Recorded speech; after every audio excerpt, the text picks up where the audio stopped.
Good morning, pop culture. We are live. It is Wednesday, May 15th, 2019. It's 8:02 a.m. Eastern Standard Time, and it's time to start everybody's favorite morning show, Good Morning Pop Culture. So, folks, I had the high council last night. I did have the high ground, and indeed we won because we got our 1,000 plus thumbs up. I think it was close to 1,400, maybe 1,500 where we are now. So, a lot of you really wanted Good Morning Pop Culture. So, let's take that excitement from the high council last night, ignore the fact that I only had 4 hours of sleep, and let's bring the excitement level to an all-time high here on the channel. Now, as you've heard, excuse me, as you can hear, I don't sound too good, no, but as you've heard, tomorrow night, I will be joined by Ethan, Jeremy, and Nerdrotic, and we'll be having a big, important live stream with Bounding Into Comics, the official Bounding Into Comics. So if you guys want something riveting, Thursday night here on this channel, 9 p.m. Eastern Standard Time is the place to be. You can't miss out. You don't want to miss out because Ethan and Jeremy, cleared their schedules for this. This is a big deal to them. Nerdrotic's excited to be involved too, and I'm excited because at my core, I'm a comic book guy. I love to talk about the movies, read the books when they're good, get the collectibles, all sorts of shit. So Bounding Into Comics does incredible work that we all talk about, and it's very important for us and them that they have a voice that can reach wider spread audiences here on YouTube. So good morning to everybody. Let's see. Wow, I got a lot of people here already. So, yes, I'm enjoying a good thumbing. Thank you very much. Good morning. Thank you, Action Figure Expert, for quoting Back to the Future. Good morning to Billy Ritchie. Hello, Richard. What up, Keith G. Sklar? There's Etep Pakuyan. And then our buddy Logan Michael says, my comic book store got in 200 pops. Sad face. Well, it is a sad day. My local GameStop, which I was at yesterday, got in new Funko Pops, and I just went, huh. And they're $11.99 a piece. I thought they were $7.99 for a while. They were trying to sell them, and I guess they sold the old stock. They got the new, and they've jacked up the prices. But GameStop does take pre-orders on action figures. So I got the next, well, not the whole wave, but partial wave of Marvel Legends coming. So if you're out there and you're like, hey, you got the new Avengers wave? I did, minus the Avengers from the movie, just the comic books. So Logan Michael, I'm sorry that your local store got 200 pops. Now, I will say this from an understanding standpoint. I do realize why your comic book store collects or buys the Funko Pops to sell, because it keeps them in business. Much like Game of Thrones, just because I'm not into it doesn't mean other people aren't. Now, unlike Game of Thrones, which is not a problem overall, Funko Pops are, because they're the homogenization of popular culture. They're the Big Bang Theory of geek collectibles. They have no identity. They're uniform. They're faceless. They're shoved in the same box.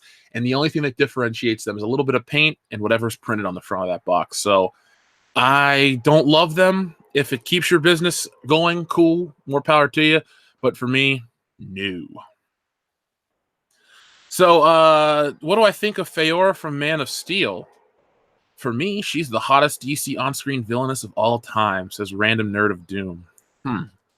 Hottest of all time. I'm a little partial to Ursa from Superman 2, but, that was just like 1980s, what is her name?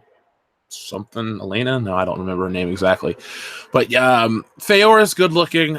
Villainous. I guess Harley Quinn, technically, because Margot Robbie is Margot Robbie, and wow. That's not a bad choice. She was not a bad character. I think she was less memorable than Ursa. Because then you had Ursa, Zod, and Non, Ursa, Nod, and Zod. And, those were really fun characters that really stuck with us. I think that also is a reflection of where we are in pop culture. When you have all these big tentpole franchises come out like every other week, which it feels like, I mean, shit. We haven't had an episode of Good Morning Pop Culture since the Avengers. So if you guys have questions about that movie, please ask them. I would love to talk about it. But you have Avengers, now you have Pikachu, now you got John Wick, Godzilla, all kinds of shit's coming. So people don't have time to think about it. It's never what I just watched. It's about the next big franchise, and I just consume it all. It's like it's fast food at this point. You just eat, and you don't really think about it. Let's see. Metalhead Zaki says, hey, Jeff, what are your thoughts on Endgame? Were you disappointed that our heroes were humiliated for the sake of putting up the female heroes? Well, Metalhead Zaki, I wasn't disappointed with that per se. I don't think our heroes were humiliated for the sake of putting up female heroes. To me, the female hero scene felt like an afterthought. It felt like it was added on which I've heard a rumor that it was a reshoot. I don't have any confirmation, so until I see an article, I won't be putting that information out in a video. I do feel that a lot of Marvel superheroes, especially Spider-Man, are sacrificed for jokes more so than the female heroes. In Avengers Infinity War, the female characters had a moment, she's not alone or whatever, and they fight, the lady from Black Panther, Scarlet Witch, and Scarlett Johansson. I like that scene because I like those characters, and it didn't feel forced. It felt natural. You're sitting there, you're watching it. I don't look at the character like Scarlet Witch or Black Widow and think, oh, it's a female empowerment movement. No, they're just really good characters. I do think they took away, excuse me, you want to talk about taking away from the characters.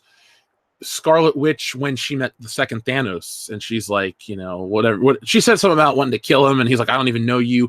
See, those types of moments, I don't know. I didn't like the movie as much. I don't dislike the movie. I need to watch it again. But the farther I get away from it, the less into it I am, and the more nostalgic I'm getting for the first phase of the MCU, especially the first Avengers and the first Iron Man. Every once in a while, I hear that song "Live to Rise" on my phone from the first Avengers movie with Soundgarden. Well, it's Chris Cornell. I don't know if it's officially Soundgarden. But I kind of think back to that era and when it was kind of bright and we had no clue where it was going to go. And I was excited because I liked the establishing of the universe. Now we're in a situation where we don't know where we're going outside of Spider-Man. And I don't want to sound negative, but I'm not as excited. We know Iron Man's dead. We know Captain America has really had the best ending of any superhero. He got to live the life he wanted and be heroic. So he got everything he wanted. What's that line from Willy Wonka? Have you heard about the boy who had everything he wanted? He lived happily ever after. So Captain America got that, and I thought that was damn cool. But in terms of Endgame, I have more problems with than Infinity War, and I want to watch it again. And I need to let it, I need to decompress from it. To me, that's a movie that it's so big and so grandiose, and not everything's right about it, but I'm not gonna whatever. Geek Talk Society says, been here since you were at 5K subs. Look at you now. Well, the Geek Talk Society, thank you very much for sticking with us. That means you've been with us since 2017, so well over 2 years at this point, because when The Last Jedi came out, we were close to 7, maybe, and then we hit 10 on December 27th, 2017. And then we hit 100,000 on February 15th, 2019. So there are certain red letter dates in the history of this channel I remember. Like we started on October 21st, my birthday, 2015, Back to the Future Part 2 day. So the future is then, and that's when our show started. So Geek Talk Society, thank you very much. And thank you for all the nice likes on the Instagram artwork. I appreciate that. That's just random stuff I throw up for my sketchbook, but it's nice that people check it out. It's funny, some of the stuff that I don't even think is worth a damn gets the most likes. I'm not really a social media guy outside of what needs to be done for the channel. And if you're one of the people that I'm friends with on Facebook, you'll see that I post, like, my icon is like Cyclops from the X-Men and stuff like that. So I'm not the biggest social media guy. If you consider YouTube social media, then I am, because, this is my life, which I'm happy and thankful for. But yeah, Geek Talk Society, thank you for sticking with us for so long. It's been a journey, and we're only getting better. We'll be at 120,000 probably next week because I got all this new content coming out. And we'll have a little subscriber special, a thank you episode of World Class Bullshitters. And, we're going to soon pass Ethan and then Jeremy, and then we're going to take over the whole world. But the High Council will remain strong. The Fandom Menace will remain strong. I'm shooting for, I don't know, conservatively 500 million subscribers. I mean, that can be done, right? It's me. I can make anything happen. Let's see. If you built a sex robot of any actress, which actress would you choose to model your robot after? Ooh. Well, I mean, if I'm building it, I can take the best assets from each one. But I'll give you a solid answer. Christina Hendricks. Logan Michael, Anti-Funko Pop, says, what's a toy line you would erase from history? Ooh, okay. I mean, I want to say Funko Pops, but I don't want to reiterate the same point. Disney Infinity, can I excuse the noise? Sorry, it's just a busy street that I live on. Disney Infinity, well, that did fail. I don't want to say Star Wars toys because I have such great memory. I mean, I can make Star Wars videos, and I am depressed where it is, but if you would have talked to me, God, like like 23 years ago when I first got into it, Star Wars was my life. I actually got a book for us. We're going to play a Star Wars trivia game on the channel. Maybe not today, maybe today if I can find where I set it down. It's in my office somewhere. We might. It's like the official Rebel Alliance entrance test or some shit like that. So that could be some fun. But no, to answer your question directly, toy line I would erase from history probably. God, that's so hard. Because if I pick something stupid like Big Jim, I might, take away somebody's childhood. So if I'm going to pick something like that, Pogs considered toys, right? Pogs sucked. I lived through those. They were just cardboard discs, and you'd stack them and then use a plastic one to hit, and whatever face down you kept, and the other ones went to your friend or something. It was dumb. The 90s had a lot of great stuff. We also had a lot of dumb shit. And the closer we get to 2020, we'll be 30 years removed from the 90s. And I can remember everything from that decade, so it's a little embarrassing. Let's see. If you had a chance to erase The Last Jedi and Solo from existence, would you? Nope, because I wouldn't have found a lot of you, and you wouldn't have found me, and we wouldn't have the fandom menace, and we wouldn't have what we have right now. So it's terrible. All we can do in reality is hold Disney accountable, Lucasfilm, all these companies out there, the shill media, the access media, if you want to take the high road like Nerdrotic. By the way, congratulations, Gary. And what we do is we help together with, I don't want to say with love because I'm not Roast Tico, but through creativity and, a good outlook, we can help reshape the pop culture landscape because we are the fans and we are the consumers. The Mary Sue be damned. The people that write those articles about fat acceptance Thor and this, that, and the other, look, they're not going to buy stuff. They're just looking to anger you and get clicks, and they don't really offer anything in terms of value. They're not fans. They don't bring an interesting perspective. They don't bring people together. They divide them up, and it's just really, really annoying. Let's see. I saw Endgame every time Captain Wyman was on screen. I facepalmed because of how bad she sucked, and my friends laughed at me the whole time. Well, Random Nerd of Dune, you're very lucky because she was only in the movie for a short period of time, and I firmly believe, and I've talked about it on a video before, I firmly believe the rumor about alternate cuts of Endgame, because one of the rumors was also about how the Hulk lost an arm. Well, technically he did. It's not gone, but it's damaged beyond repair. It's just a lifeless husk. So the Hulk, that happened, and I believe they cut out a lot of Captain Marvel because one of my big complaints about Endgame is it's very, I won't call it disjointed like I would a Star Wars film from Rian Johnson, but I would call it, I won't say plot holes right off the top of my head. What I'll say is there are beats that are missing. And you're like, huh. It's like when a CD skips. The song's good, but it skips real quick, and you're just like, huh, but then it gets good again. And as soon as you're comfortable, there's another skip, and you're like, huh. That's how I feel with Captain Marvel. They wrote her out of the movie. I firmly believe that. Because why would you spend so much time telling us, beating us over the head, she's the future, she's this, she's great, and then nothing happens? It's counterproductive. In many ways, there's a Marvel reboot happening. I have a video I'm working on. And Spider-Man is going to be the face of the MCU. I'm not saying officially, but he will be looked at. And it's nothing to do with the trailer with him as the Iron Man replacement. No, it's the fact that he's Marvel's most famous character. He's top 3 of all time. Superman, Batman, Spider-Man. Sorry, Wonder Woman. That's the real trinity of all comic books. And Spider-Man has always stood the test of time. You don't really meet too many people that hate Spider-Man, and there's a lot of people that like Spider-Man but really don't like comic books. The character transcends comics like Batman. Superman, if you would have talked to me decades ago, I would have said that about him too, but he's really fallen back. He's just the oldest. He's technically, I guess, considered the first real superhero, not a pulp hero. And I guess pulp heroes did come after him. I guess the Shadow is after him. I don't know. The Shadow knows, not me. Micah D2 says, good morning, Jeff. Last night was a great high council. Enjoy all you guys so much. Well, Micah D2, thank you very much for all the messages you sent us last night. I had a great time on the High Council. I mean this genuinely. I love the High Council. Jeremy and Ethan are great dudes. They're my buddies on the internet. We got each other's backs. The Fandom Menace is a great community to be involved in. Doomcock, always fun. It's funny. I invited him last week because I missed having him on the show. He's so much fun to talk to. And you all love Doomcock as well. And then Cecil kind of weaseled his way on, but yeah. We love us some Cecil, too. I did meet Cecil. I guess that's happened since we had a show, too. Yeah, I met Cecil. Cecil's a lot of fun. DJ Deadbeat, these aren't back right now. These are, when I host the High Council, is an incentive for those who watch it and give us a thumbs up. 1,000 thumbs up gets you a good morning pop culture. I actually thought to myself this morning, man, trying to do this every day on top of staying up to do videos on the comic, I would not be able to. But let me figure out a schedule, because this is fun. Like, you can tell I'm excited when I do these, because for me, it's just like a sense of comfort. It's like, oh, I'm back to good morning pop culture. I'm looking out my window. I'm talking to people.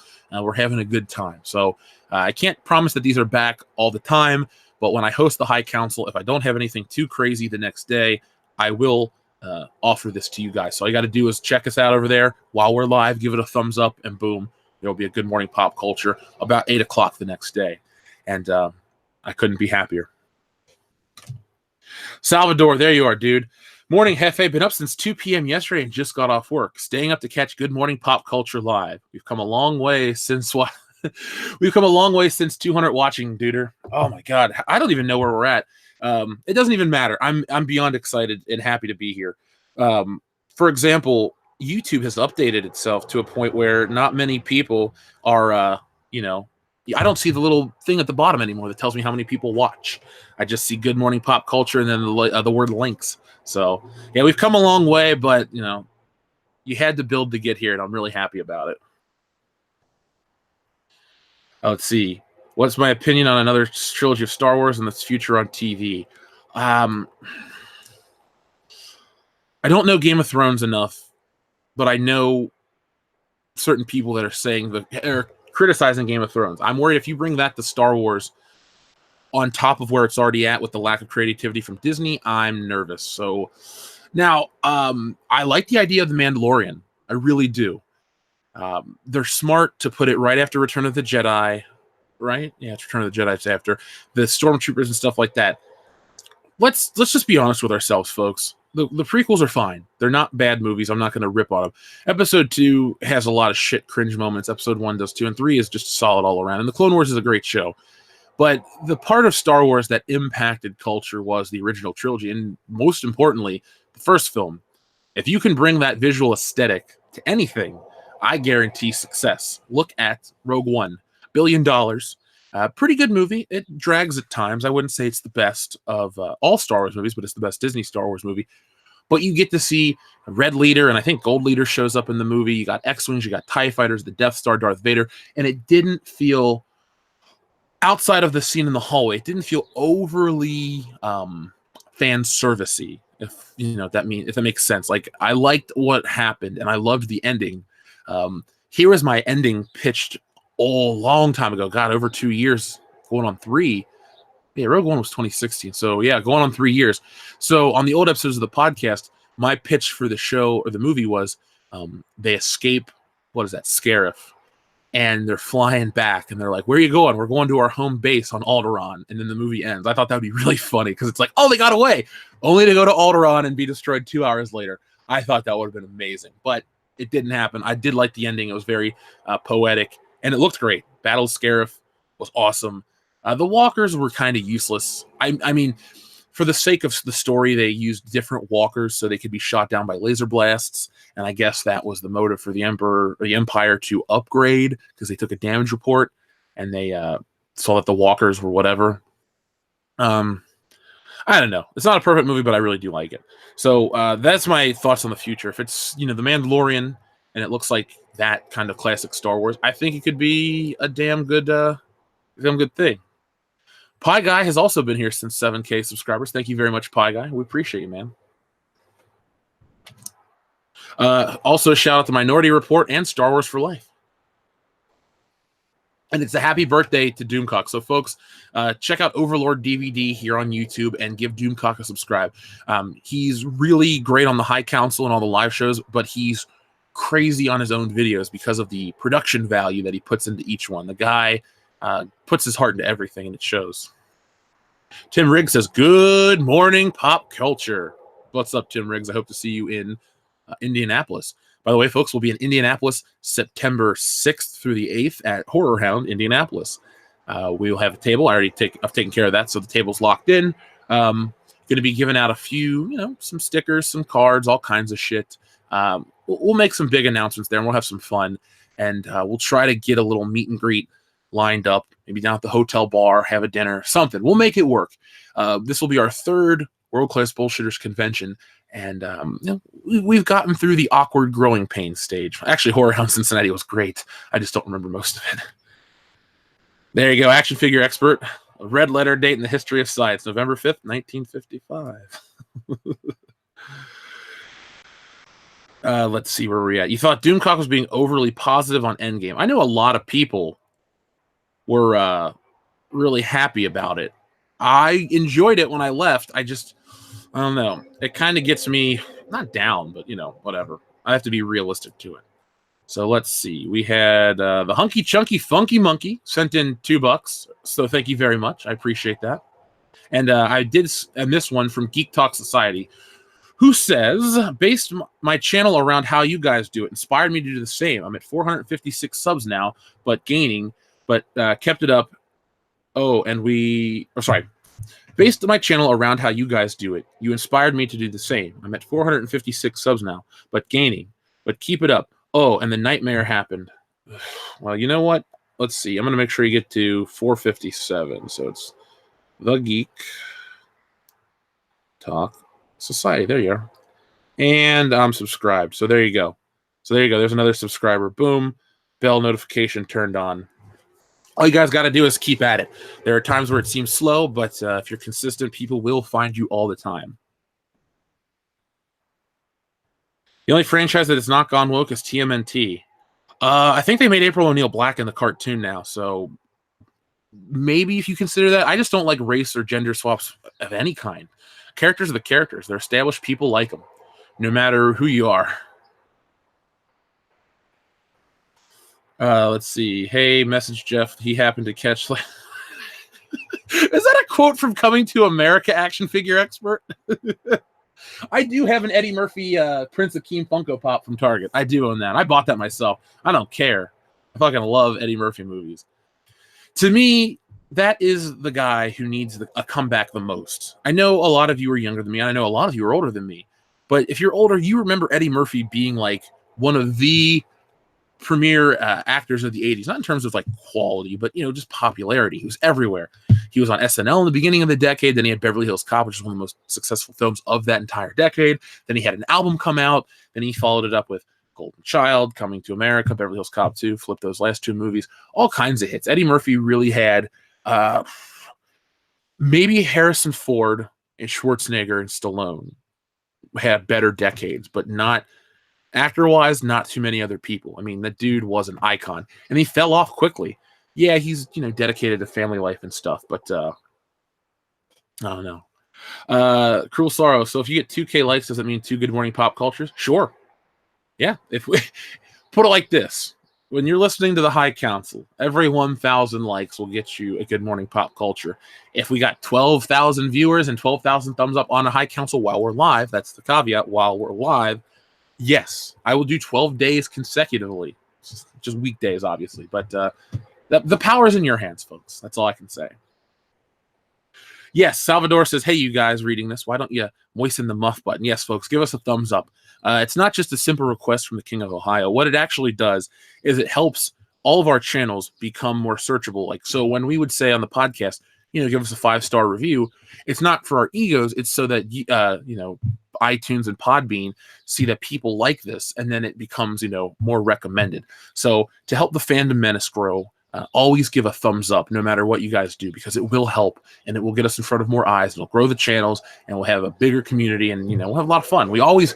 You can never say we don't have fun on these things. I've never had a bad time on a stream ever. Cesare Japan, thank you very much. Did you see that list of hashtag Fandom Menace YouTubers to avoid? That was on Twitter. Clownfish TV saw it first, and that Umbrella guy featured on a live stream. List features folks that weren't hashtag Fandom Menace. Yes, I did see that, and I noticed that I was in the very center of the screenshot, so I was like, cool, we're right there. The funny thing is, the people that tell us to tell other people to avoid us don't actually listen. You may hear sound bites, you may take things out of context, but you can take anything out of context and make it sound horrible. I can take you the world's most inspirational speech, chop it up, play it in different order, and it sounds like a guy telling you to, I don't know, go beat up an old lady and steal a shopping cart or something stupid like that. You can mimic these things any way you want. But if you would actually sit down and listen, not just put us on and go do something and come back every 10 minutes, but sit down and listen to what we say in these videos or on the streams, you'd realize that those people are full of shit. Now, I realize it, and I don't care. But to your point, I did see a lot of names that weren't fandom menace, and that's fine. It just goes to show the ignorance and stupidity of that actual list. I take it as a compliment that you think of me when you think of a big online movement. This channel is right near the top. So thank you. You guys keep talking about us. We keep getting more powerful, and we'll be here for a long period of time. We got all you guys. I mean, that's the thing they can't take away from the Fandom Menace is the fact that our audience is so huge. I mean, yes, there is crossover for a lot of people. A lot of people watch everybody. But at the same time, we can't actually calculate how many do and don't. So if Jeremy's 150,000, mine nearly 120, Ethan's 124, and then Gary's at almost 90. It keeps growing. That Star Wars girl is about at 90. Mecha Random's in her 30s. Doomcock's almost to 30,000. I mean, these channels keep growing for a reason. No matter what you try to say on Twitter about us, it's not true. Therefore, your campaign doesn't work. So, all we do is we remain who we are. We entertain our listeners, and we grow new listeners every day. So they're just jealous. There's a lot of anger. And now those who can't do teach, and those who can't on the internet bitch. So take that the way you will. Tim Riggs says, I don't agree about Spider-Man, Jeff. Sony still owns those rights. They'll screw it up, sure. But Far From Home is the last collab for now. Yes, Sony does own the rights. They actually own a chunk of the character, not just like the film rights. And I know Far From Home could be the last thing. But look at it like this. No matter what comes out about Spider-Man in terms of movie, the character is just so popular.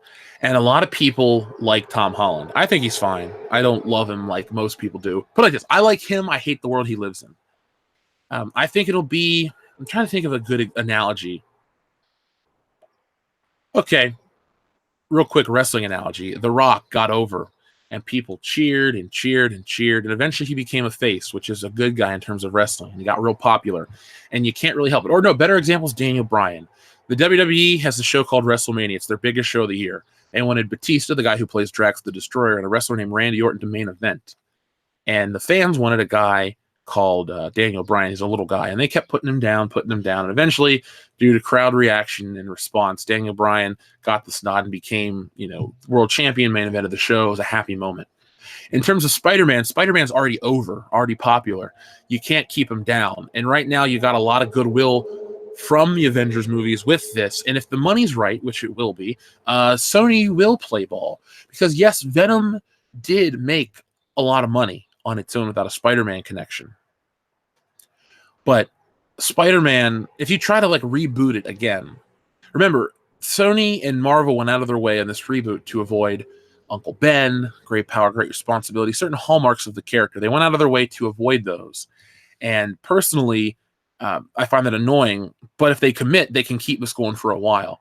So I think just out of necessity, it'll keep going, and he'll just become the face in spirit because of the popularity. And Captain Marvel has such a negative stigma brought upon it by Brie Larson, not sexist fans, stupid actors. The Brie Larson situation was a dumpster fire the entire time, and it was all brought upon herself. I mean, what's an Avengers meme that you think of? Well, it's usually, I am inevitable, I am Iron Man, or whatever. You see all these memes, but when it's Captain Marvel, it's I need to speak to a manager. Like, nobody likes the character. You get really weird people that'll be like, "Oh, she's my hero." I'm like, "Have you been reading comics for a day?" Because she's only been around since 2012, and she's not that successful. So you're not doing your part to keep it alive. And second, I get if a kid likes something, but that doesn't justify, that it's the most popular thing in the world. Logan Michael Anti-Funko Pop says, will there be more GMPC this summer? Yeah, I thought about summer shows. I've actually sat down and thought about, trying to do more shit in the summer because a portion of our audience is younger. Might do later night stuff to try to expand our worldwide audience. I don't know yet. I got a really good thing going with the videos. Everyone's happy with those. I just got to figure out the schedule. Like I said, nothing's really off the table in terms of ideas. I'm always open to concepts, crossovers, stuff like that. I just don't. I don't know. But like that, Logan, I don't know. Claustoric, there he is. Good morning, Jeff. Which Bond gadget would you like to have and find most useful? I mean, if I can count the car, the Aston Martin DB5, well, that would be it. That's my favorite car in the world. It's too bad that it won't fit in the P.O. box, but, you know, the deed and a set of car keys will, so just throw that out there, guys. No, but in all seriousness, if the DB5 does not count, I would say the laser watch.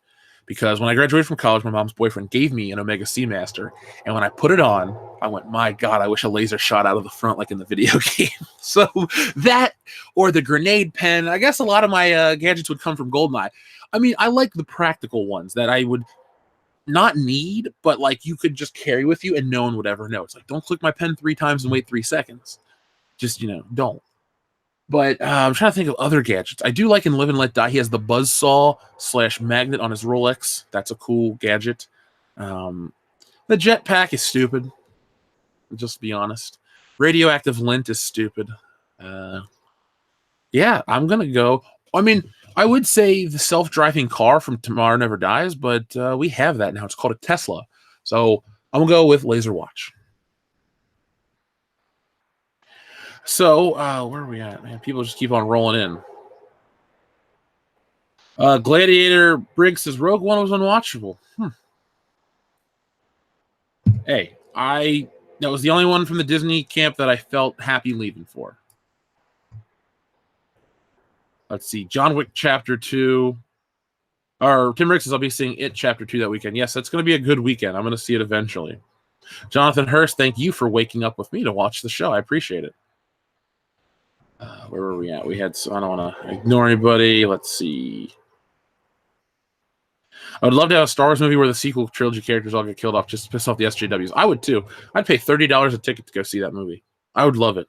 Just to watch Rey eat shit.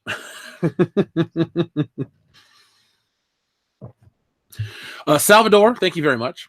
Would love to see a Star Wars show / movie about the Syndicate, Hutt, Pike, etc., vying for turf and routes, utilizing smugglers and bounty hunters to duke it out, pitting Dengar against Boss, etc. Betrayal, fights, outlaws. It would be great. Yes, I would watch that in a heartbeat. If that was a show they were bringing, and it was like, look at, would I like a harder-edged Netflix Marvel-style show? Of course I would. But, if being honest, PG-13 is as far as you should really push Star Wars. Star Wars is not really... Here's the thing, too. When you think about Star Wars, people think of merchandise and Yoda and R2-D2 and all these friendly, family-friendly things. But Star Wars is a pretty dirty, nasty, violent franchise underneath the layers. I mean, there's amputations, decapitations, immolations. I mean, they burn Uncle Owen and Aunt Beru alive, and Luke finds the remains. They drugged Princess Leia. They were gonna do all kinds of terrible shit. And you know what? It's fine. It shows that the bad guys are bad and the good guys are good. And I don't think you should go any darker in terms of violence than A New Hope, because I would consider A New Hope the most violent of the franchise, much like I consider Raiders of the Lost Ark the most violent Indiana Jones flick. People say, well, Temple of Doom has the heart-ripping scene. That is true. Not only is it does it have that, but it's also got a really light, humorous tone. Raiders of the Lost Ark is very serious. It has some humor, but it's serious. It's the bloodiest in terms of, like, the gunshots actually produce blood. Like, you know, in 80s movies like RoboCop, there's blood squibs everywhere. It's crazy. Indiana Jones in the Temple of Doom, people just get shot or don't get shot. They have that one scene with the fuggy guard, and that's about it in terms of blood. In Raiders, Indy shoots the dude in the head in the truck, and there's blood all over. What happens to the bad guys is violent and gory. Sapito or Satipo, depending on the merchandise in the book. He gets speared in the temple. So there's a lot of violence. What I'm trying to say in a roundabout way, though, is with Star Wars, don't go more violent than A New Hope, but don't make it super sappy either. And with Dengar and Bosk and characters that you can bring back through makeup effects, puppetry, CGI, that the characters that really don't have speaking lines or too much of a personality outside of just, being a merchandise piece. You could really utilize those characters and it would feel cool. And I love your idea of an underworld, a Star Wars underworld uh, show. To me, they should have had this show. They should have had Star Wars 1313, the game. Look, milk Boba Fett. People love Boba Fett. If they were making more Boba Fett shit, I'd be watching it. I couldn't get it enough. People say, well, Boba Fett's a lame character. Boba Fett died in a lame way, but he was pretty cool. A look can be everything, especially in terms of Boba Fett. Plus, he achieved what he set out to do. Unlike a lot of movie villains, he captured Han Solo. He was the smartest one. He got the Darth Vader. He got his payment from Jabba the Hutt. He did meet his end in the most ridiculous way possible, but he was successful. So let's not, forget about that. But I love your concept, Salvador. I would not only sign up for that, I would be excited about it. I would treat it like Gary treats Game of Thrones. We do a pre-show, a post-show, all this other shit. So I like your concept. Big time, dude. Brett Favre says, being a big Game of Thrones fan, I'm happy the Fandom Menace will have more things to make videos on after this trash season. Yeah, I got a video that talks about Game of Thrones and the Star Wars implications moving forward. The one thing I believe in on this channel is honesty, and honestly, I don't watch the show, so I can't sit and tell you, I know the characters because they're just part of popular culture, but I couldn't sit and tell you their motivations, this, that, and the other. I can tell you what they look like and who plays them for the most part, but other than that, I'm not a big Game of Thrones guy, but I will have other content for those who are not Game of Thrones fans.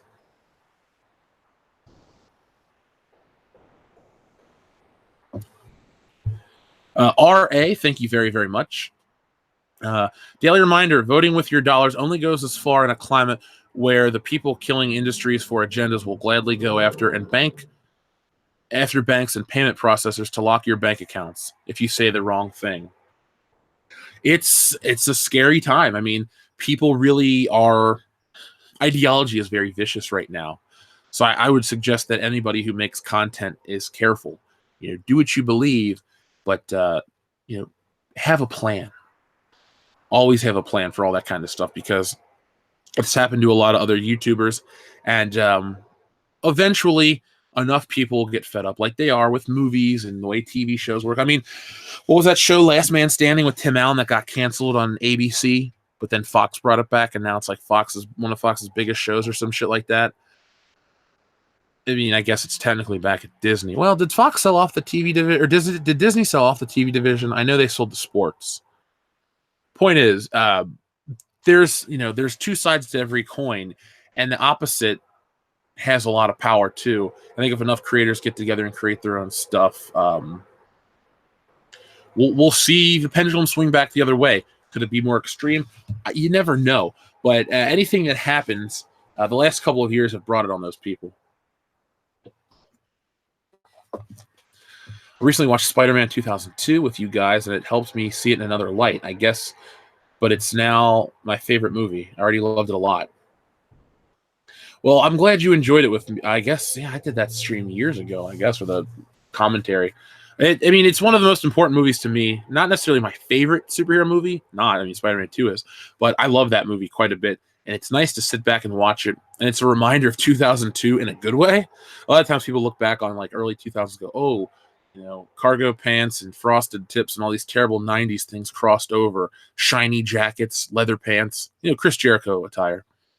And then you have some stuff like Spider-Man that really does hold up. A good theme and a good, strong story is more important than the fashions of the day and will transcend it. I mean, Star Wars is meant to be timeless. Those sideburns say other, but it still works to this day. And I think Spider-Man really works to this day.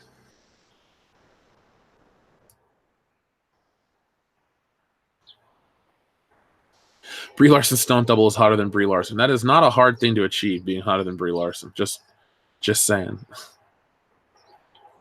Hey, Jeff, when are you going to be back on EFAP? When they cover something not Game of Thrones and they invite me on, sure. I'll go on lots of YouTube channels. You just got to invite me on, folks. So there you go. Lokio7 says, TNT just announced that they are back in the wrestling biz with AEW. The new wrestling wars have begun. I am personally excited for AEW, not just because of a different wrestling company, but because WWE has to really up their shit.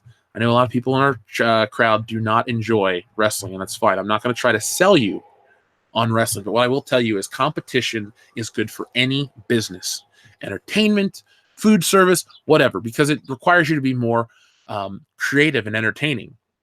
So if you watch wrestling in the 90s, they had the WCW that really made the WWF at the time up their game and do all kinds of crazy shit to get viewers to watch their shows. Stone Cold was extreme, The Rock was extreme, all these guys were awesome, iconic characters. And then the WWE reverted back to their old ways, and now they're having the lowest views in history. So AEW is going to be good if you like wrestling, because it's going to make the WWE up their game. They can't rely on stupid bullshit like Peach Cobbler scented postcards and stuff that actually happens on TV. No, when you're going to have 5-star matches on a pay-per-view, instead of having dance segments where some racist guy beats up on people, you're going to have really good matches, and you got to up your commentary. No more garbage commentary from Michael Cole, what's his face, Corey Graves, and Renee Young. They got to go. You got to get real sports commentators in there and treat it like it's a sport. It's never going to be looked at the same way as UFC or an actual sport, because wrestling is a sport, it's sports entertainment, but treat it as such, and people will treat it as such. So the ball's in your court, Vince McMahon. You're trying to move to Fox, and for those out there, with the Disney mergers and all these things, the WWE is going to Fox, and the rumor has it if the WWE can't deliver 3 million viewers each episode, they're going to lose their TV deal, and I kind of hope that happens to put them in check. Morning, Mr. V. Good to see you back. Good to see you back.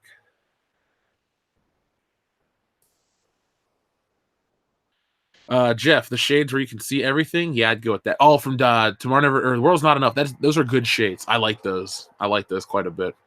I guess I was just trying to be, practical. I mean, I'd love those glasses, but man, a laser watch, you could cut through anything. That'd be so fun. Let's see. Would you rather hug Jabba the Hutt or Kathleen Kennedy? Well, to be fair, Jabba the Hutt was a puppet who has decomposed, and all that is left are the eyeballs. So I'd rather hug those eyeballs than Kathleen Kennedy. I don't even want to be in the same room as her. Ugh. Could the Avengers take Darth Vader? Probably. I mean, magic with Thor. Well, where I come from, it's one of the same, science and technology and magic and all that shit. Yeah, I think the Avengers could. I mean, the Force is cool and all, but unless you're right, if you take what's established with these characters and not some fan fiction level shit like with Darth Vader, yeah, I think you'll be fine. Jonathan Hurst says, tips for the Temple of Doom, fave of the 3. Jonathan Hurst, yeah, Temple of Doom's my favorite Indiana Jones flick as well. I just love it. It was the first one I saw. It's got a great score, great action set pieces. The ending is a literal roller coaster ride. So I've said that before, and I stand by Temple of Doom all day, every day. Brett Favre says, can we, for the love of God, have a good lightsaber fight? WTF Lucasfilm. Yes, I think we need a good lightsaber fight. People want to use the argument, well, Rey's not trained. Well, Rey's trained enough to beat Kylo Ren. Why couldn't we have an actual Jedi or something? One of my biggest problems, and it's in James Bond too, is we're so worried about telling these, like, is it postmodernism? I don't know exactly what the exact wording would be, but the stories where the heroes are past their prime. Why can't we just have good heroes in their prime? I mean, John Wick comes out of retirement and still has got it, and it's really compelling to watch a master at work. Why can't we just stop with these? We're going to have old heroes and then pass them off to new heroes, and then the new heroes are too old. It's the same fucking story that they just keep selling us for years on end. That kind of stuff pisses me off. And why isn't Kylo Ren better with the lightsaber? Those duels are stupid. They slide around the salt flats. They fight in the desert or the forest. The new one's going to be shit too. I say the new one though, they'll try to up it. They'll go prequel level insanity of different fighting stances and flips and all this other crap, because they need to leave you happy. They need to wow you. They want the last thing in your memory to be, wow, did you see episode 9? I just don't know if it'll feel good, feel natural. Luke Skywalker had that all that training that he did on his own. But the shit he only did, let's see, he did a flip in Empire, which he was taught from Yoda. He did 2 flips in Jedi. The one that he did on Jabba's sailboat, the skiff, the little skiff. And then in the third one, he did that backflip. There weren't too many crazy moves and stuff like that. It only makes sense that the Jedi and the prequels would do it because that's how they've trained. My big complaint though with the prequels is that if you listen to A New Hope, they talk about the Jedi have been extinct. It sounds like they've been extinct for a long time. They've been gone for 19 years. I mean, I remember shit from the year 2000. O-Town is not extinct. I mean, they were around in the year 2000. So I don't want to compare the Jedi to a boy band, but, I did. Where are we at? What up, Edward Hogue? I see you in the chat. Dean Hopesoffel, thank you very much. I enjoyed Solo the most out of Disney films. Didn't like Alden as Han or the Fembot, but everything I thought was cool, especially Tobias Beckett. Yeah, I liked Woody Harrelson's character. He was fine. I wanted more of him, maybe. I need to go back. I don't need to go back and rewatch it. I don't even want to. To form a stronger opinion on the film, I would have to watch it again. If I'm ranking the Disney Star Wars films, I'll say Rogue One, Solo, and the other 2 just suck. So they're, unilaterally garbage. But, I see where you're coming from. For me, the realm of Star Wars I enjoy does not include lightsabers in the Force. I like the underbelly of the galaxy, the Empire trying to crush down on crime, that kind of stuff. It's interesting. Blasters and light speed is more entertaining to me than lightsabers in the Force. But I like it all. You got to have a nice balance. Tim Riggs says, in all my years, I've never seen, heard, or smelled a topic so dangerous it could be talked about. Hell, yes, I'm debating for anything. Stephen McNair, 1776. It's a 1972 movie. Watch it, kids. Well, I'll take a screenshot of that, Tim. We'll talk about it together in Indianapolis. You can tell me more about the film. Earlier, maybe it was earlier in this year or late last year, I was watching a lot of classic films and quotations. So I finally saw The Godfather. I've been watching some old Orson Welles flicks. What was the one I just recently watched? The old Hitchcock movie, Strangers on a Train. Good movie. So I've been trying to watch older stuff just for ideas, just to get my brain moving in a creative direction because, look, I love Marvel flicks. I'm not going to tell you they suck at all, but sometimes you need different forms of entertainment, and I go backwards. That's what I choose to do. I go backwards.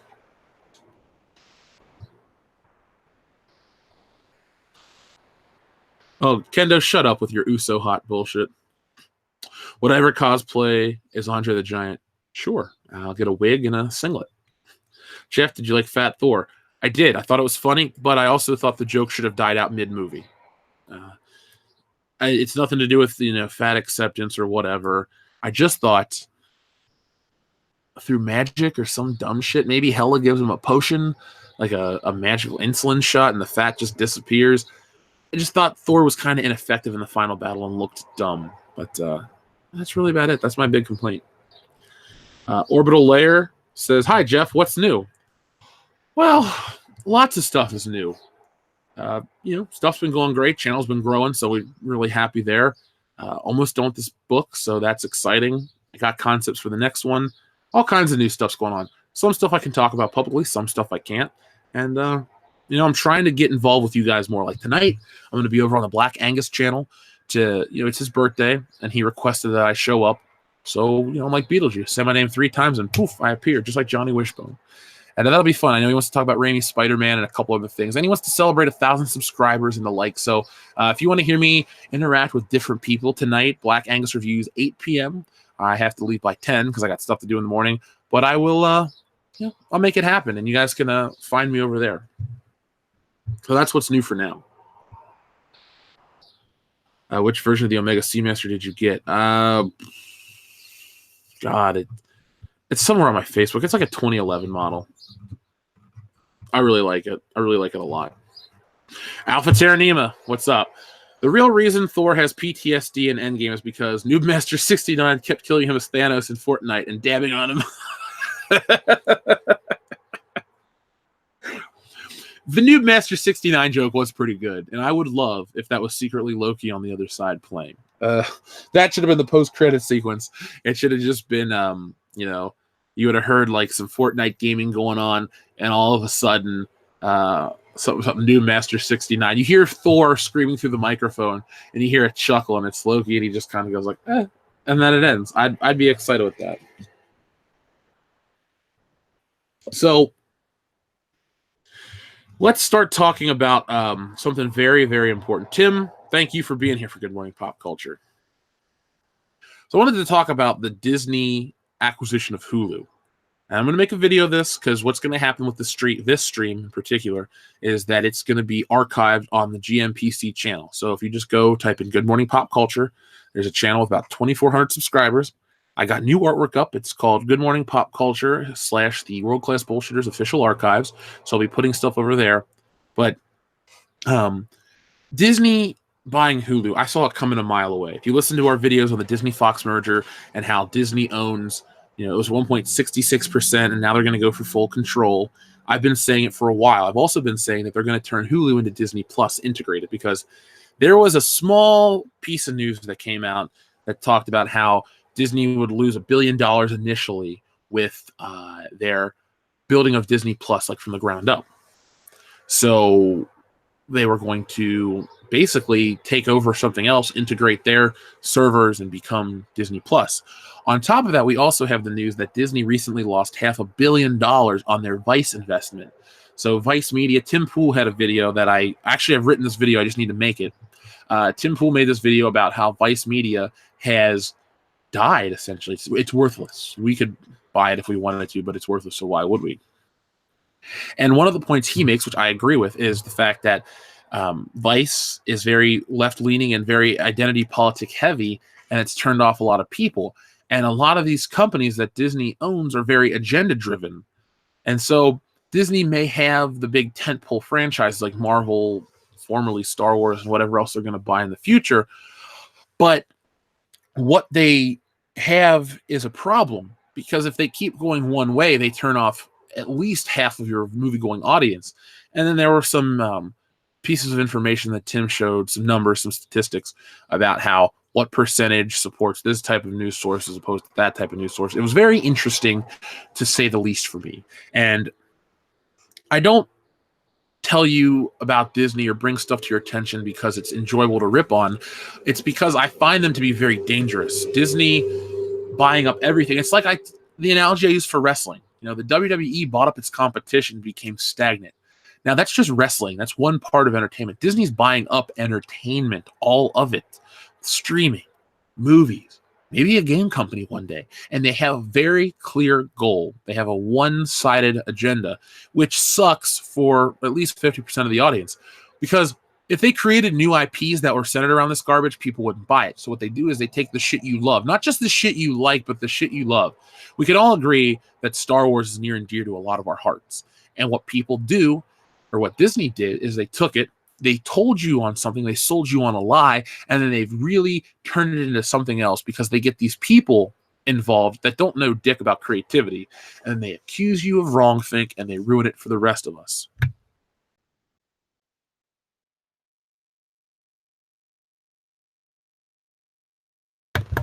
And that's the problem with what they're doing with Hulu and all these other acquisitions. I mean, if it was one thing like, well, Disney's the premier name in children's entertainment. Okay. And as a kid, the Disney stuff wasn't too bad. But now it's just everywhere, man. I wouldn't be surprised if they bought Warner Brothers or Sony or something in the future. And when the hell does the government get in and break them up? I don't want to get political. I don't want to sit and talk about that stuff because we have a lot of international listeners and that's not important to you. But we do have, these monopoly rules. And Disney's getting too big. I think they brought in they were valued at $98 billion in 2018. So yes, a $500 million loss with a Vice Media is not that great. But remember, those things add up. They can only suffer 200 of those before, boom, they're done. I don't really want Disney to go away. I just want Disney to lose some power. because they just keep buying, and they're not delivering. People say, well, they deliver with Marvel Studios. Marvel Studios followed the plan. The plan's over. They never delivered with Star Wars. They're not going to deliver with Indiana Jones. Look at, I love Indiana Jones. How many times have I sat on here and told you guys, Temple of Doom, this, that, and the other. We talked about it at the beginning of the show. I don't want another movie. There shouldn't be any more. But Disney sees a way to make some money, and they'll bastardize anything they can. They'll dust it off. It's no worse than Vince McMahon pulling out an old Hulk Hogan and said, hey, brother, wrestle me one more match. People go, oh, that's, lame. You should let whatever wrestle. You should let whatever do. Indiana Jones, you rode off into the sunset with your dad, Sala, and Marcus Brody. You didn't need a fourth movie. There doesn't need to be any more. Steven Spielberg, Harrison Ford regain some integrity and don't make it. I just don't like the Disney model, excuse me. They have failed. They did buy Power Rangers and that failed. Now Hasbro has it. So that'll be interesting to see if Hasbro can actually build a film studio. Transformer movies are essentially rebooted with Bumblebee, which wasn't that bad of a movie. It wasn't great, but I sat through it with Joel mostly, and I didn't dislike it. But I liked it more than the other ones, all except for part 1. Parts 2 through 4 were dog shit. If we're going to start adapting, I think we're in an era too where societally, or not even society, just the audiences have accepted some of the more outlandish designs, especially with Bumblebee. The characters looked great. They looked just like the cartoon come to life. So that was a big selling point. I think we're at a point where we don't have to use the Matrix black leather attire for everything. We don't have to try to make it look cool for a movie. That's the only positive I can say out of this entire statement. The council went until 1 o'clock last night. A 3-hour, 57-minute show.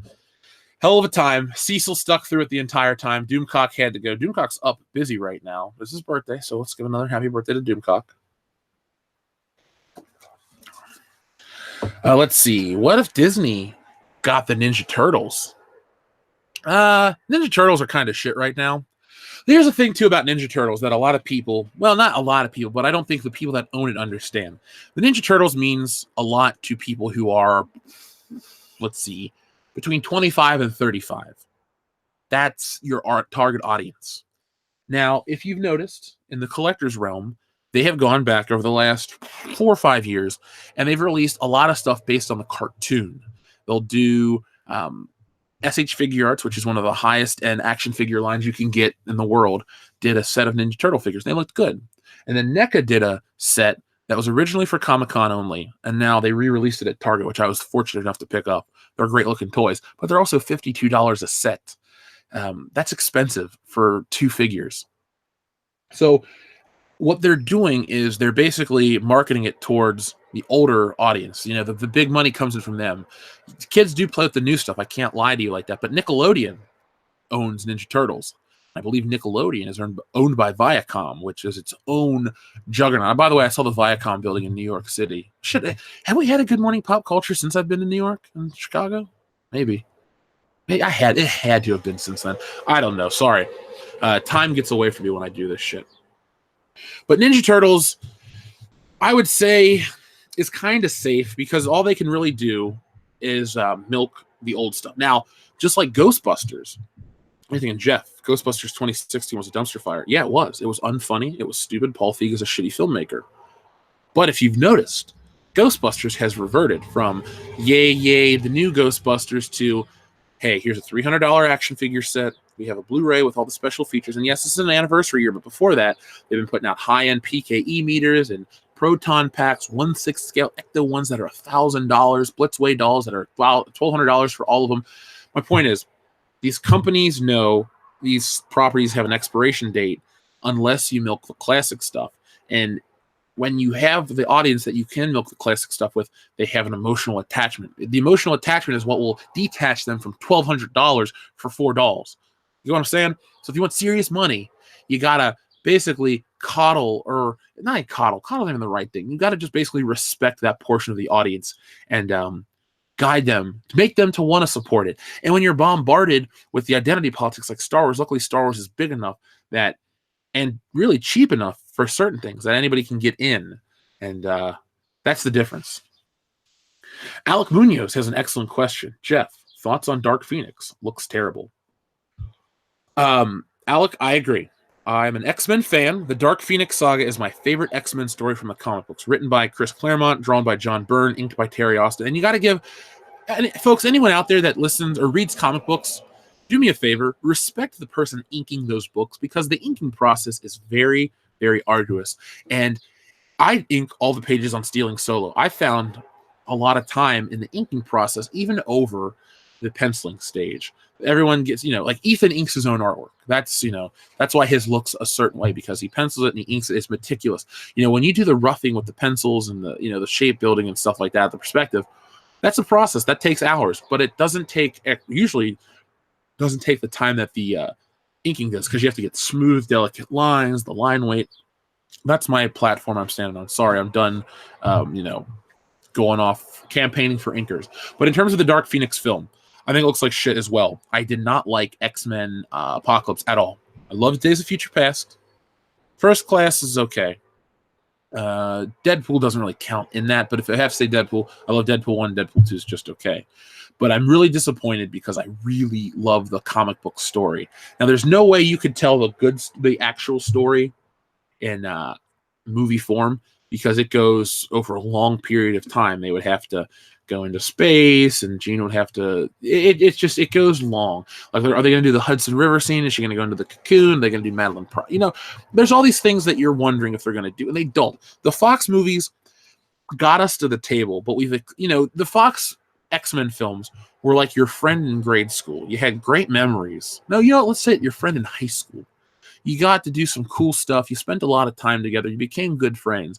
But once you got exposed to like the MCU in college, and you and your friend went separate ways. You went off, you became cultured, you experienced all these things in life, and your friend is drinking Bud Light, working at the drive-thru, missing a couple of teeth, and you're just like, we had good times together in the past, but at the end of it, we've kind of grown apart, and there are other things out there for me. So it's a very depressing way to look at it. Sorry, but yeah, I'm not excited for this movie at all. I don't even know if I'm going to see it. Seriously, I'm not trying to just rip on something to rip on something. I honestly don't think I will go see that film at all. I have no interest in it whatsoever. Yeah, there is a new animated movie, Batman versus TMNT. I read the book years ago. What's the guy's name that drew it? Because I got his How to Draw DC's digital book. Oh, fuck. I don't know his name off the top of my head. Something. But he's a good artist, and I read the book. It was all colored in Copic marker, so it was kind of weird looking. But I like the concept. But too many Batman crossovers. I just really wish you could get like all these people in a room and just say, like, calm down. We're going to do this. But, let's see. I am Megazord Jeremy. I have combined power of all the Jeremys. Megazord sequence has been initiated. God, I love that show. I don't care how hokey it is. Power Rangers. I even picked up those new Hasbro Mighty Morphin Power Rangers. All two of them. Lord Zed and Tommy the White Ranger. It'd be funny if you guys ever meet me at a show and you want to get my attention, play the Power Ranger theme. I will stop what I'm doing and I will look around to hear that. There's something about those notes that takes me back to being a kid. Bjorn says X-Men all training cast when 4 or 5 years. My guess. That's a good guess, Bjorn. I don't know if Disney would have the gall. I won't say balls to do that. It would be interesting. Who would be your Professor X? I don't know. Yeah, Dr. Coffindale's, that is depressing. Megazord Jeremy, say my name, Jeff. I know you want to. I already have. Or play Axel F. Yeah, Mr. V, you could play Axel F, but you have to be very careful to get the right version to play. Because if you play some bootleg one off of a ringtone or the Crazy Frog, I'll never talk to you again. You gotta play, like, the lowest common denominator version I will go for is the version just titled Axel F from the album. But if you pick the version I like from the movie the best that Kendo knows, well, then we'll be best friends. And no, I have not watched any of the new Power Rangers. I like geek culture. I like, cartoons and comics and all this stuff, but I really grew out of Power Rangers quickly. I didn't even stick through Zeo, which I would have been, 6 years old for. Here's how it went. When I was a little kid, I liked uh, Thomas the Tank Engine and Pee Wee Herman and Sesame Street. And then I got into superheroes. And then I got into Power Rangers. And I stuck with superheroes till now. So we're not going to talk about them. I always stuck with superheroes. But then after Power Rangers, I really got into Toy Story because it was new. I had a Buzz Lightyear that talked and everything. It was really cool. And then right after that, I got into Star Wars. And I stuck with Star Wars religiously from 96 till 99. Then I got into Pokemon. Then I got into wrestling. And that really took off. I tried to get into Star Wars. Not until 04 again could I get into it. But Power Rangers, I left so fast. But it was such a big deal for me as a kid that I can't forget about it. I just can't go back and watch it.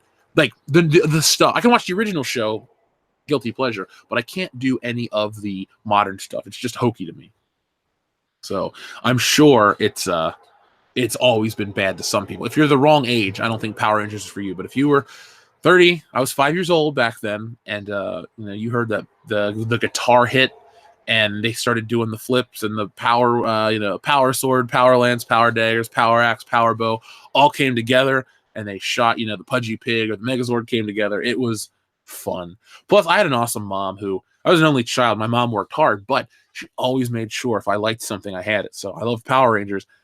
Dude, I shit you not, I probably got a new Power Ranger item weekly, maybe more.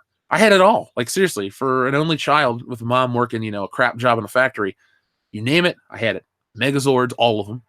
Command Center, all the Rangers in every size, Automorphin flip heads, regular karate action, movie edition, coloring books, the game, all kinds of shit. Board game, playing cards, stickers. She went nuts, and I had it all, and I had a great memory of it.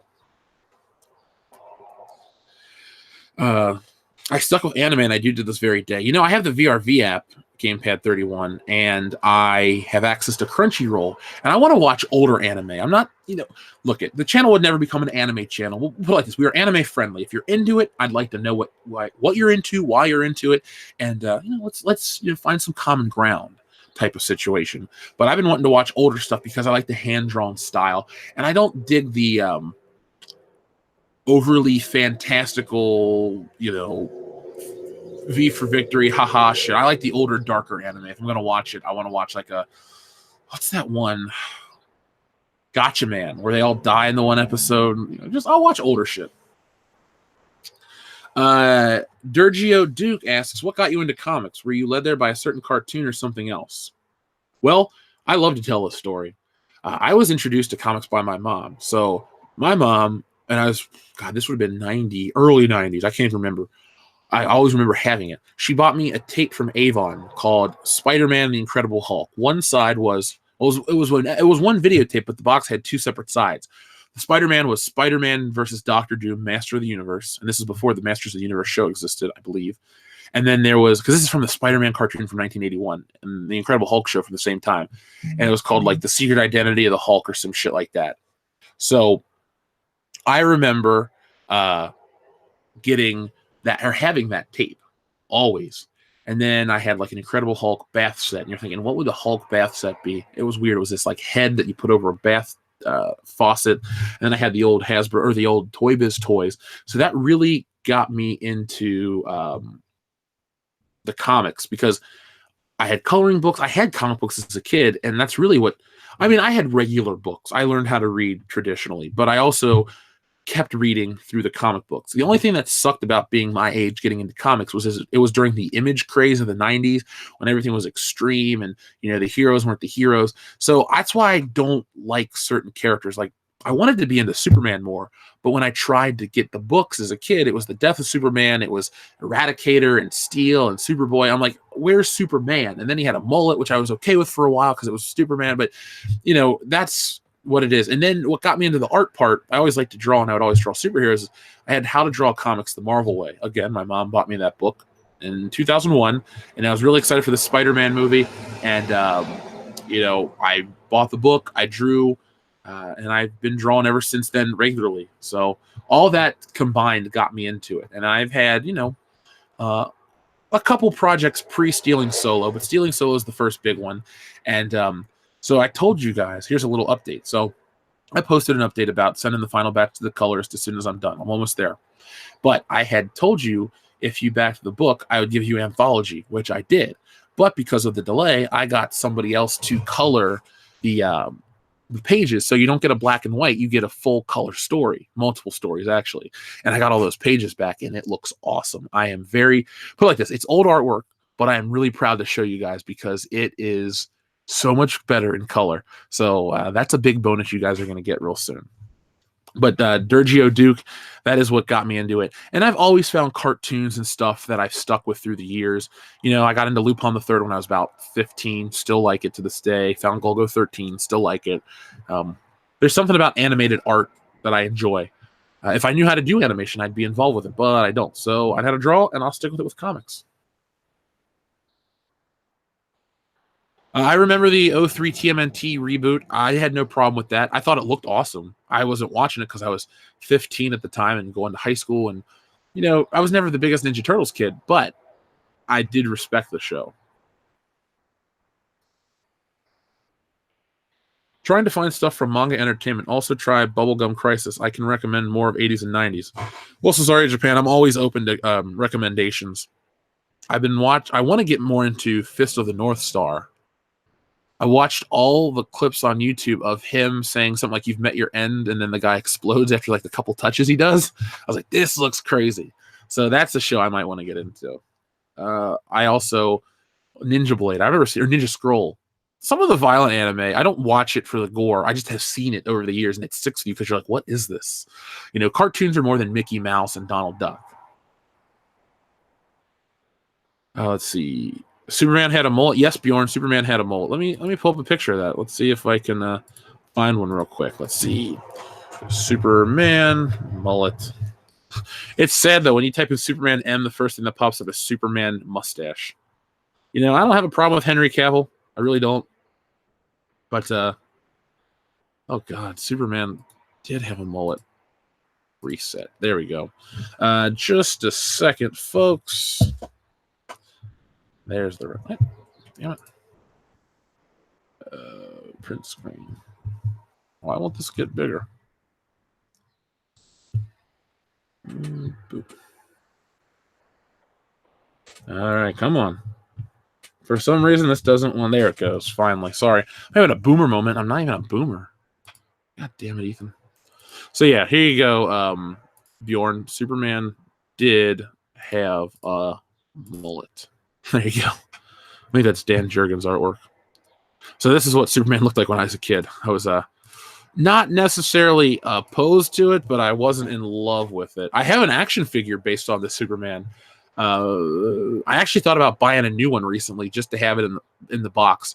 It's just called like Superman Man of Steel. The commercial said, "Don't mess with the S." It was terrible, but it was 95, and I really liked it. I think for my 6th or 7th birthday, I went to Toys R Us with like $25 for my grandma, and I bought Superman, Superboy, and then the Superman Eradicator Doomsday 2-pack. And I played with those quite a bit. I used to try to build a decent superhero collection. I already had Batman and Spider-Man, and it's weird. I like X-Men, but I only had Cyclops. My mom would have bought me more, but I did the back. I had a brown-suited Wolverine and a Magneto to go with my Cyclops figures. I had 2. I had X-Force Cyclops with the white and blue suit, and then I had the Jim Lee design, which is the greatest comic book suit ever made. Debate me, please. Yeah, there we go. Yes, I did see that the creator of Lupin the Third Monkey Punch passed away, Lokta. I did. Trencher, 1375, thank you very much. Fist of the North Star is awesome. Dude, I'm with you, man. At Toy Fair, or was it some comic show or something, they announced a Fist of the North Star action figure. And I thought I might get that just because. I love like that style of Japanese art, 80s. You know, there's something about the 80s in general. It was like let's play a game. Maybe there was this weird creative spark in the air, but think of all the great shit that came from the 80s. And you could say, well, think of all the bad stuff. Yes, that's true. Politically, it was a pretty bad decade. But creatively, we had some really awesome stuff come out. That's why I think we could actually go back to making good stuff. But the people that are creative, well, let's put it like this. The creatives in quotation marks aren't really that creative, if that makes sense. You got these people that are trying to do these self-insert stories. Ethan talks about it all the time. And I'm not saying this because Ethan's my friend or, we're all part of the high council, but he gets it. He knows how to create entertainment in this climate. He knows how to give people what they want. I believe I do too with the success of this channel. I mean, in a way you want escapist entertainment, and in a way you also want to think about stuff, but you don't want to be beat over the head. They Live is the perfect example of entertaining political commentary wrapped up inside of a good story. If you're going to do that, do what we do and make woke busters. That'll make you laugh at least. That's all I can say. Let's see. Anthony Mata, welcome back. Anime suggestion. Ranma 1/2. Teenage rom-com with martial arts action. Very old school. Check out the synopsis list. I know that show. I'm taking a screenshot of your recommendation so I don't forget. But I know that that is on Crunchyroll for one of the streaming services I have. That might be on Hulu. That might actually just straight up be on Hulu. And I know about the character. I'll check it out. I'll definitely check it out. Check out the movie Akira. You'll love it. I'm well aware of Akira. I read the first manga novel. I mean, okay, there's a big collected edition from a couple years ago that I saw. It's really big. It's like not the size of a phone book, but like half of a phone book, but it's the same height. And I read most of that in one sitting at a bookstore while waiting on my mom to shop, and I loved it. Let's see. I'll debate you, Jeff, and raise you a Jim Lee Rogue leather jacket. LOL says Dark Pierce. I love to debate the perfection of Jim Lee's X-Men costumes. Well, one thing I will say from a fan standpoint, I'm glad that these companies realize that you can milk nostalgia by making Jim Lee X-Men figures. My friend Ryan, or our friend, because he's a friend of the channel, sent us a Rogue figure, which is awesome. But Jim Lee Cyclops, I can't give it to Wolverine because he didn't really design the Wolverine suit. The Tiger Stripe existed before, and then you had the brown one when Jim Lee took over. But I mean, I don't know how much Gambit was created by Jim Lee either. Maybe none. I digress. Anyway, I'm all about the Jim Lee suits. Commander Pluto, missed your last stream, but I was still able to watch it later on yesterday for my birthday. Well, happy birthday, Commander Pluto, and thank you for watching the stream. By last stream, I guess, do you mean the High Council, or do you mean like the one I was on with the Toy Collector Hangout, which was a lot of fun? I'm glad you caught it, though, and thank you. And I hope you have a good birthday. I don't know how old you are, but if you're old enough, go have a beer if you're into that sort of thing. Have some fun and relax. I tell that to everybody. If it's your birthday and you're an adult, you work every day, why not enjoy it? I know my friends and I all do. Alpha Terranima, thank you very much. Speaking of old school anime, and since KOTM is in 2 weeks, King of the Monsters, the follow-up to Terror of Mechagodzilla got translated. Look up Meister Titano. Okay. I'm going to take a screenshot of that too. I do love I know everyone says kaiju monsters, and that's the proper name, but I just call them Godzilla movies. It's fun. But I'll check that out. Our friend Darren, who's a big supporter of the channel, sent me one of it's like a TV show. It's not Jet Jaguar. It's a version of Ultraman, but it's like super violent where he kills these monsters, and we watched it. It's ridiculous. He like throws one into a power line and explodes, cuts one of the heads. It's just so weird and bizarre. And I absolutely loved it. I love watching Japanese stuff. Even if some of it's not translated, I'll watch the shit out of it. And you know what else I like to watch? It's not Japanese, but it's live action kind of, is the show called Thunderbirds. It's like Marionation, where it's marionette puppets and like real explosions and ships. It's cool. If you guys haven't watched it, it's on the VRV streaming app. Thunderbirds. I'm going to show you a picture. Well, no, it's too hokey. Just watch it. Just go out and watch Thunderbirds. Cinevareth653, welcome back to the channel. Jeff, you should watch JoJo's Bizarre Adventure. It's a great anime. Well, I'll take a screenshot of that too. I'll check it out. I'm open to watching all kinds of stuff. Right now, though, I made a promise to our friend Obi-Wan27883. I have to watch Lord of the Rings first. I'm going to take a day when I'm completely done with the book and it's at the colorist and I got everything else taken care of for the channel. I think I'll go over to Phil's because Phil has a pretty nice sound setup, and I'll go watch Lord of the Rings with him. Plus, he's a huge fan. So I'll go do it the right way. Oh, there's some love for Thunderbirds. Cool. I used to watch that on, I think it was Tech TV or G4 or some shit.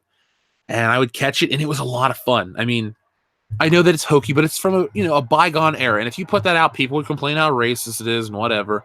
Look, I don't condone any sort of racism or garbage like that.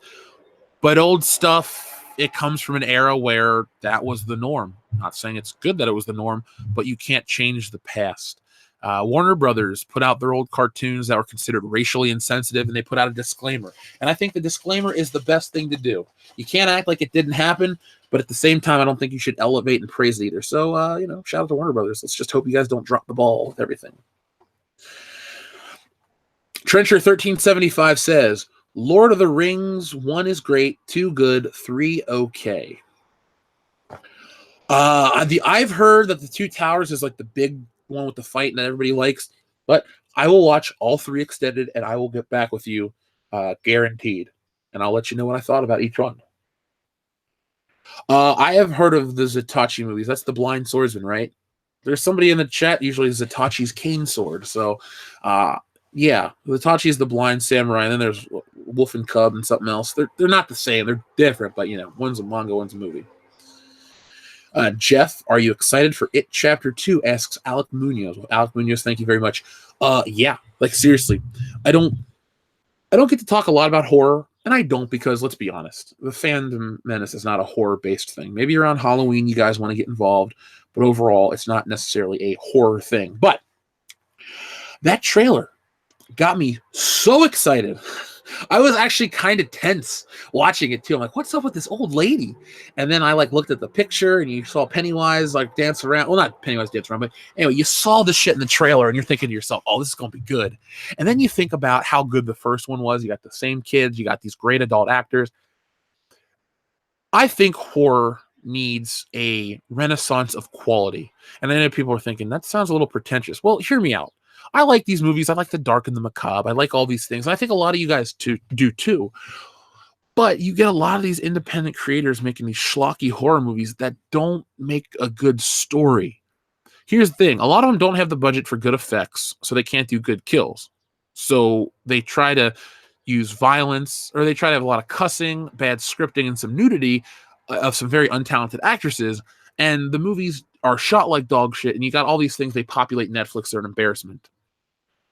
With It, you had a really great story. You had essentially like a horror Goonies.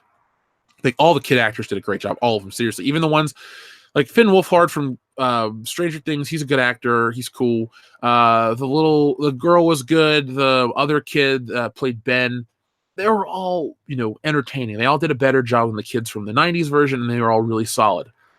That elevated it to me. Plus, it was shot beautifully. It looked great, and the effects were awesome. And Pennywise, Bill Skarsgård did a great job. If you combine that with this new trailer, I'm excited. And I think we could use a referential, that's not the right phrase. Just a respectful look at other horror franchises. I'm not saying I advocate for remakes, but if let's say hypothetically you have to remake like a Nightmare on Elm Street, do it real scary. Don't worry about all these other things. Don't worry about, whatever. Make it scary. Make it psychological. Make it violent. Make it all these things. But just treat it with respect and get a good filmmaker. Put a little money behind it, and you can build a new franchise if you have to. Other than that, though, just make good, scary horror films. Where was I at? I've heard of The Guyver. That's what I wanted to talk about. Dank Lobos. I've heard of The Guyver with Mark Hamill. Well, he's in the movie at least. Maybe there's an anime or a manga, but let's see, Jeff. If you had to say your best Cartoon Network comic animes, what would you list? My favorites are Justice League 2001, Batman Beyond, Teen Titans, X-Shot. Oh, you mean like the Warner Brothers shows, Excalibur? If you're just saying straight up Warner Brothers, because I love Justice League. That was a great show. I would throw that up there towards the top. Now, do we get to throw in Batman the Animated Series? Because that's going to be the best for me. But all the shows you listed, I like. I didn't really watch Teen Titans, so I can't give you that nod. But Batman Beyond, Justice League, Static Shock, Superman the Animated Series, I watched all those. It's funny. For as much as I'm a Marvel guy, a lot of my childhood was spent with DC properties. That's why I have a soft spot for the Bruce Timm art style and a lot of the stories. Commander Pluto, thank you very much again. If you haven't seen Bacano, a great anime, I can't recommend it enough. I've heard of Bacano because I laugh because it sounds like bacon. So I had no clue what it is, but I'll check it out. I'll take another screenshot. It's funny. You guys are going to get me to watch all this anime and Lord of the Rings and shit. I'm going to come back a new man. I'll be like, yeah, Spider-Man's great, but have you seen Bacano? Yeah, man. It's just going to be, I'm going to be a changed guy. What's wrong with nudity and horror? Sometimes it works. Dude, it always works. I'm not saying I don't want it in there, but like in Halloween, Linda, takes off her shirt, but it's a great story. To me, if you want to create a movie that is actually worth a damn, you have it in there, but you also have another reason. Like, I hate the Friday the 13th movies, but I get people go for the kills and the over-the-top nature, especially, part 6, when Jason kills the guy in the RV, and it flips over, and he comes out and is playing the Alice Cooper song or whatever. I get that. Some people would call that trash. I call it entertainment.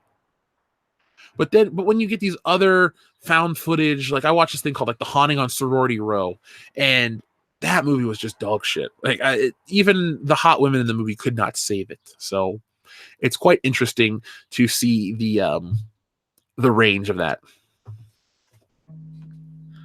What else we got here? You like the High Council? Thank you very much, Planet Musk Vlog. I had a great time doing it. Jason Lives is awesome. Jason Lives, is that part 6? Yeah, that's sick. Duh, I just brought it up. Yeah, that movie is pretty kick-ass. I like 7 too. 8, no, man. Jason Takes Manhattan is stupid. That is dumb. Oh. So, Sleepbag Kill Part 7 was my favorite Jason kill in the series. Well, Joe K470, remember, that's cut out in the movie. There's deleted scenes of the entire kill. It's way more intense, but it gets to a point where it's funny, like RoboCop. I used to see that movie as a kid and get terrified by the violence, but then as an adult you realize it's meant to be funny, and you're like, oh, I kind of get it now. Especially the Ed 209, right? Yeah, that's what it's called. When he shoots the guy, he's like, I'm complying, and he shoots him and kills him in the Omni Consumer Products boardroom. It's a humorous thing. Now, the part where RoboCop gets killed, or Alex Murphy, that is not humorous. That is hard to watch. I don't like that scene at all. Ugh. No, thank you. I'm old enough to actually prefer Wendy and Marvin and Wonder Dog to the Wonder Twins and Greek. Oh, Dirgio Duke. I watched enough Super Friends on Cartoon Network as a kid to understand that reference.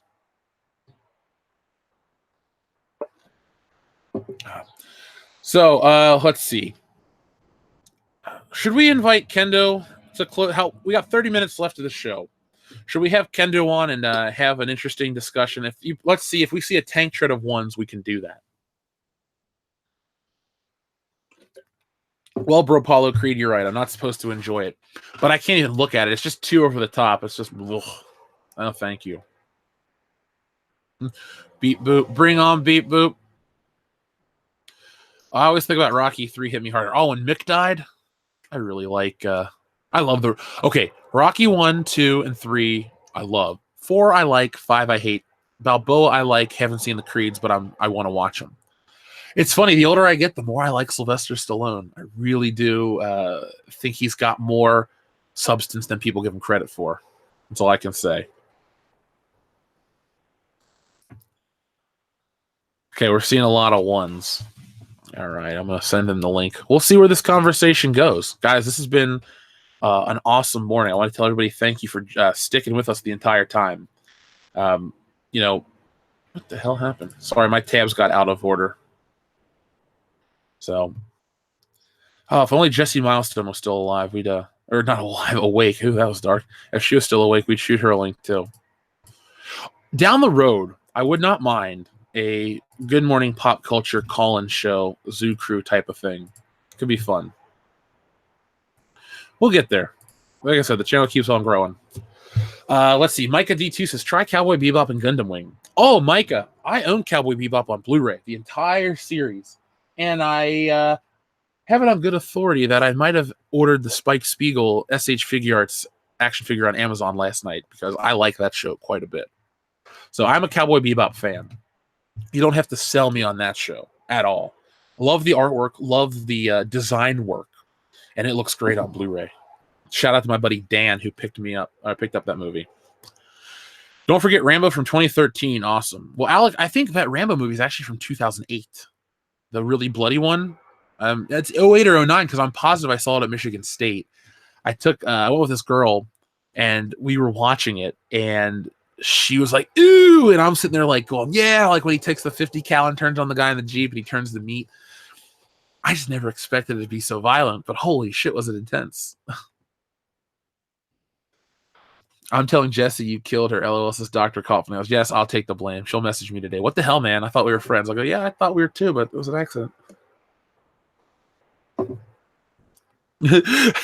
My God, Jesse was just streaming last night, and now she's Samurai Champloo. That's the next line after the message you sent, Planet Musk Vlog. I love the chat. Let's see. Gerhardt, I didn't realize I was lagging. Sorry, guys. I have full internet bars.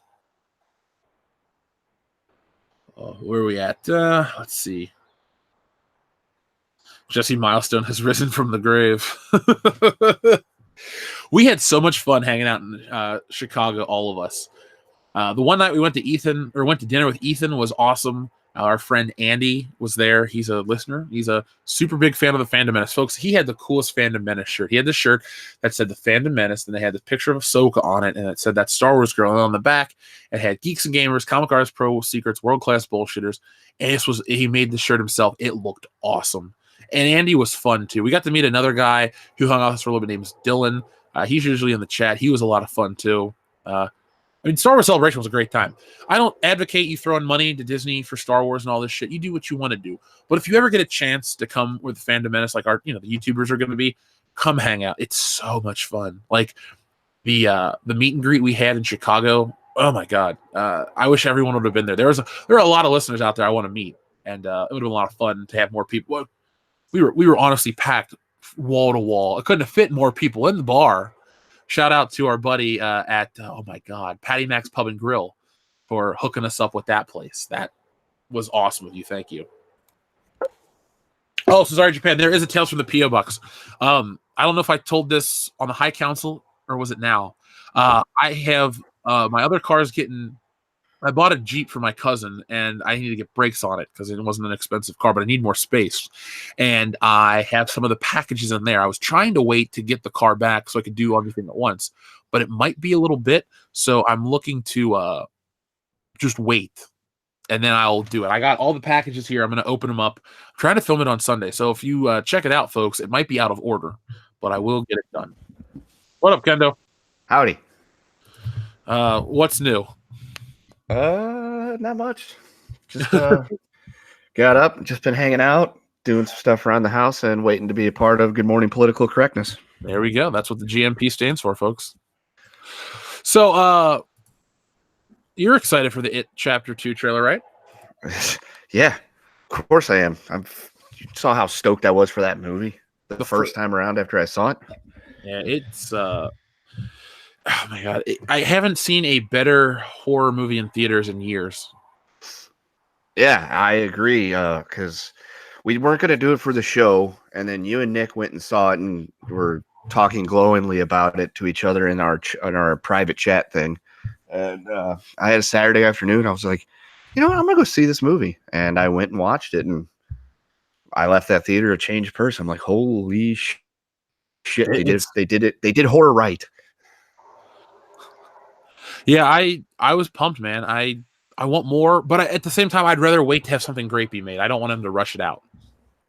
Right. Yeah. When it ended and it's like, end of part 1 or whatever, I was like, well, that obviously, because I've seen the first one, I've read the book. I know that this is a lot longer. There's more to go with this, but I was so happy to see that it was going to take them a good 2 years to get the next part out, and it wasn't coming spring. And I was like, damn. Yeah, they didn't rush them to film them back to back. Right. By the way, Gamepad 31, I contacted Subversive Jake, the creator of Ryan the Boatmaker, New Year's Eve. I wanted to tell him what I do is if I live stream with another YouTuber, I try to tell him thanks, I tell them thanks after they appear on the show, and then I'll say, like, at the end of the year, because this was, I was like, hey, I want to tell you thanks for, helping us out, blah, blah, blah, and I've never heard back. The opportunity is still open if he wants to get involved. We can get all the YouTubers on the Fandom Menace to record audio parts. We can put it together. We got a couple friends who do animation. We can make it happen. It's up to him. The ball is in his court. So if he hears this, if you tweet him, we would love to have Subversive Jake on the show and to make that happen. And by the way, folks, again, since I'm always trying to give you guys great live shows to catch, I talked to Robot Head, and he's coming back. So be prepared for that. He was a highly requested member on the High Council, and now Robot Head will return very soon. So we've talked, we've agreed, and scheduling for now, it might be sooner than you think. So, Kendo, everyone says your icon is Thanos. He let himself go. Yeah, that's Big Mac Attack Thanos. Commander Pluto says, "Oh no, it's Grimnos." Yeah, snaps his fingers and half the Big Macs disappear. That's kind of good for everybody, isn't it? Not if it goes disappearing into his gut. Oh, he's like that pig from Power Rangers. Every Big Mac he eats, a little picture appears on his belly. Oh, that's a stretch mark for him. Yeah, well, nothing can kill the Grimnos. Thank you for that reference. Kendo, we have a question. What are your thoughts on Star Trek: The Next Generation? A show I've never watched. Okay. So, Existent David, what you'll want to do is catch one of our shows with Dion. Dion loves Star Trek: The Next Generation. Joel loves Star Trek: The Next Generation. Joel's our friend. You can catch, if you catch Dion on a live stream, ask him because he'll go on. Now, I've seen it. I don't really like it as much as I like the original show. To me, it's a little more boring. Picard's awesome. I had a Picard figure as a kid. I thought he was so neat. But I'm all about Captain Kirk and Spock and McCoy and all the original crew and the over-the-top nature of Star Trek. Yeah, I've tried to do Star Trek. I maybe should give it another try because it's been a very long time. But I've tried to do Star Trek. I've just never gotten into it.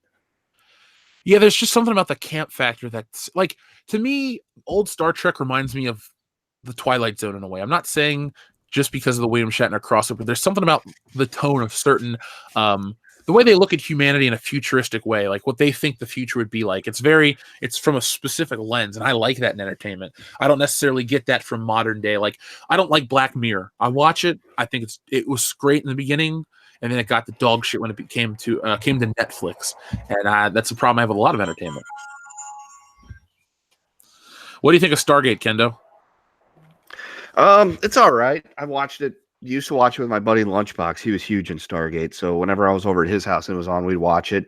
I never had a problem with it, but it was something I never actually went out of my way to watch. I probably should have because I did like it when I was watching it, but again, it's nothing I've ever actually sat down and religiously went through. I saw the movie recently. Pretty good. Yeah, the movie's fun. That's Kurt Russell, right? And James Spader, a.k.a. Wow, Ultron. I couldn't even think of it. I almost called him Thanos. I was like, wait, that's Josh Brolin. Yeah, this has a different guy. Yeah. Yeah, I like some of the sci-fi shows, and I don't mean like Sci-Fi the Channel, just like science fiction shows in general. I used to watch, what's the not Stargate, what's the other one? Farscape with Joel. Joel and I used to watch Farscape. That was pretty decent with Claudia Black. She's good looking. And what was his name? Ben Barnes or something like that. Could Captain Kirk take Thanos in a fight, Kendo? I'm gonna have to go with no. Well, Random Nerd of Doom wanted to know. I'm gonna go with no as well. Well, remember, Captain Kirk did fight the Gorn. So yeah, but I mean, Thanos. I mean, were you talking gauntlet or no gauntlet Thanos? Either way, Captain Kirk's getting the shit pushed in. Let's be honest. Probably. Yeah, I was gonna say. I mean, it's just a matter of how long it's gonna take. Ben Browder's the guy's name from Farscape. Thank you, folks. I knew it was Ben something. Ben Stein. Benjamin Franklin. Do you remember When Ben Stein's Money? Yeah, I love that show. I would pay for a streaming service if it had that on there. Oh yeah, When Ben Stein's Money. I used to watch that. That was one of the shows I made sure I caught each week or tried to. Back in the days before DVR. Because it was just a fun game show. And it was back when Jimmy Kimmel was actually himself and not this fake version that's out there now. Yeah, I can't stand Jimmy Kimmel. When we were on the council last night, I usually keep a TV on with no noise, just for something to keep my mind, whatever. Right. And Jimmy Kimmel Live came on. I turned it off right away. I went to a Perry Mason rerun from 1957. That's a good choice. Jimmy Kimmel. Yeah. But it was cool. It had I think his name's Alan Hale Jr., aka the Skipper from Gilligan's Island, and it also had DeForest Kelly, aka Leonard McCoy from Star Trek. Nice. Yeah, it was really weird because this was 10 years before Star Trek, and he looks pretty much the same. Yeah. Yeah. I mean, old Perry Mason over anything Jimmy Kimmel, any of the late night shows, you're doing okay for yourself. See, I enjoyed Perry Mason before. I think we had the podcast, but before it became like a channel, before you were listening, at least, well, before you knew me personally, every night I would watch Perry Mason at 11:30. That's all I would care about. I would do what I had to do in the day and then watch Perry Mason and go to bed. Yeah, that's on Me TV or whatever it is, isn't it? Or yep, we get that here. Yeah, one of those channels that just shows the old shit all the time. Yeah, Perry Mason comes on, and then you got Twilight Zone, and I think that Night Gallery comes on after that. That's exactly how the order is here too. Yeah, as I say, so every once in a while I'll do that because I cut the cord back. Shit, I don't know, 5-6 months ago, because it was funny. My dad and I were actually having the conversation yesterday because he has recently switched satellite providers, and I was like, yeah, I don't have anything, because he was like seeing he's like, yeah, you switch over, you could save money. I'm like, I don't have it. He's like, what do you do? What do you watch? I'm like, well, I've got a bunch of digital stuff downloaded on my computer from the movies and stuff. I watch just TV shows, movies, or I just watch antenna TV, and there's some decent. You find some gems. Like hell, there was one day where I sat around and watched Frasier for 6 hours. I mean, I that which is fine with me because I liked Frasier. To reiterate for our friend MCOC Josh, I thought the new It trailer was excellent. Kendo agrees. Oh yeah. We will be here. Give me the tingles. Here's something cool for you guys. We're gonna go see it. We'll all be together. We're gonna give you guys a live review on camera. So that'll be the night of its release. So we have Horror Hound that we have to go to. Well, we choose to go to. We have the show to attend. Then we're gonna go see that, and then we'll be live with a review Friday night, and then Saturday, come to the show, hang out with us, meet and greet. We'll talk. We'll do more of it, but we'll gladly cover it. I told you this, Kendo, but I didn't tell the listeners. I was so intrigued by that trailer, I instantly put on it the 1991 or 1990 version, and watched the entire thing just because I was so excited for that trailer. Yeah, I remember. Yeah, that's a good choice to do. That's a good option. Because I know as soon as I saw that trailer and it showed the date, I immediately messaged you guys and was like, "Hey, that trailer," or because I think I sent you guys the trailer. Yep. And then it was like, "Oh my god, that looks awesome." I was like, "By the way, that comes out on September 6th. That just so happens to be the first day of Horror Hound, so we will all be in the same place to watch it together." Well, I have some good news for you. What's that? That's a channel expense. Oh, there you go. So I get to save $10. Yeah, and I think popcorn's a channel expense too. Oh fuck it. Well, I mean, naturally. Hopefully they got those like really fancy like buckets and cups. All for it. We might have to channel expense that too, because I mean, yeah. Because we need to have something to set in the background while we're doing the review. Let's see, Indianapolis movie theaters. Let's see what they got in terms of where we're going to be staying. There's an AMC Indianapolis. There's 3 AMCs in near downtown, so we're good. Oh yeah, we'll be fine. Yeah, we'll go. It'll be a lot of. Oh, we could go to a United Artists Theater. It's fine with me too. Actually, we'll just go to AMC. I'll get my points. AMC, yeah. Go to the AMC. Yes, Gerhard. I've watched Bill Burr's F is for Family every episode. I think the show's great. Have you seen it, Kendo? I have not. You should watch it. It's on Netflix. Well, as soon as that wire gets another quarter of a mile down the road, I might have to get Netflix. It's gonna be happening soon, dude. I know. Every day I get one more pole. There's only so many poles between me and that line. The gap is shrinking. Our friend Sleepy says Frasier is great, but Gunsmoke is better. I don't really know how you can compare the two because they're two very different types of TV shows. Not to say that there's anything wrong with Gunsmoke or Frasier, because I do like both shows, but one's a Western and the other is a sitcom. And I've only seen a select few episodes of each. Yeah, it'd be like saying, well, I mean, The Kids in the Hall is a great show, but it's no Ghostbusters. It's like, you can't really compare the two. They're two very different things. They're both great, but you can't really say one is better than the other in a comparative, argumentative sense. Black Angus Reviews says, "Hail Jeff." Black Angus Reviews, happy birthday to you, dude. Folks, check out Black Angus Reviews channel. He just crossed 1,000 subscribers, thanks to all of you out there. So I'm very excited for him. Now he's monetized, and he is going to have me on his channel tonight at 8 p.m. Eastern Standard Time. So if you're excited to get more of me with a different setting, well, be prepared. I'm going to be there. Yes, so go listen. Yeah. But it's going to be Horror Hound's going to be fun. I like these shows. We don't do horror shows because we're trying to like get into the horror community. No. Horror shows are more open as opposed to a comic convention where you have anime people and like families, and people are like, "Oh, you can't say this." Horror shows, people drink and do whatever they want to do, and we kind of fit in with that. Right. I mean, the horror shows is essentially an excuse for us to get to hang out and drink together for a weekend and meet people. Yeah. Meeting people's dude, we have so much fun at these shows. Oh, dude, you want to know something funny? Not to bring it back to wrestling. So, have you seen? All right, so the new Firefly Fuckhouse thing. I saw it. Yes. So you know that mask that he was wearing? Mm-hmm. So Tom Savini made that mask. Yeah. I know the guy that drew it. Really? Yes, I know that there's a guy I know. I don't want to name drop him or do anything like that right at the moment, just because I'm not sure if he'd be cool with that. I mean, he probably would be, because I've referred. He's a guy I know. He's a tattoo artist. He's like won awards and stuff for it. Well, he's the one that's done Randy Orton's tattoos. Okay. He's worked with Bray, and him and Bray, like whatever his name is, something Rotunda. I don't remember what his real name is. Kayfabe, bro. So him and Bray, they actually are palsy with each other now, and he's the one that drew the concept art for that mask that Tom Savini's people created. It was weird because I saw like that. My Facebook feed was that post days before the Firefly Funhouse thing, and it was just like this, blah blah blah blah blah. It's in Tom Savini's office right now, and this and that and the other thing. And then I saw the clip of the Firefly Funhouse. I'm like, holy shit! I know the guy that drew that.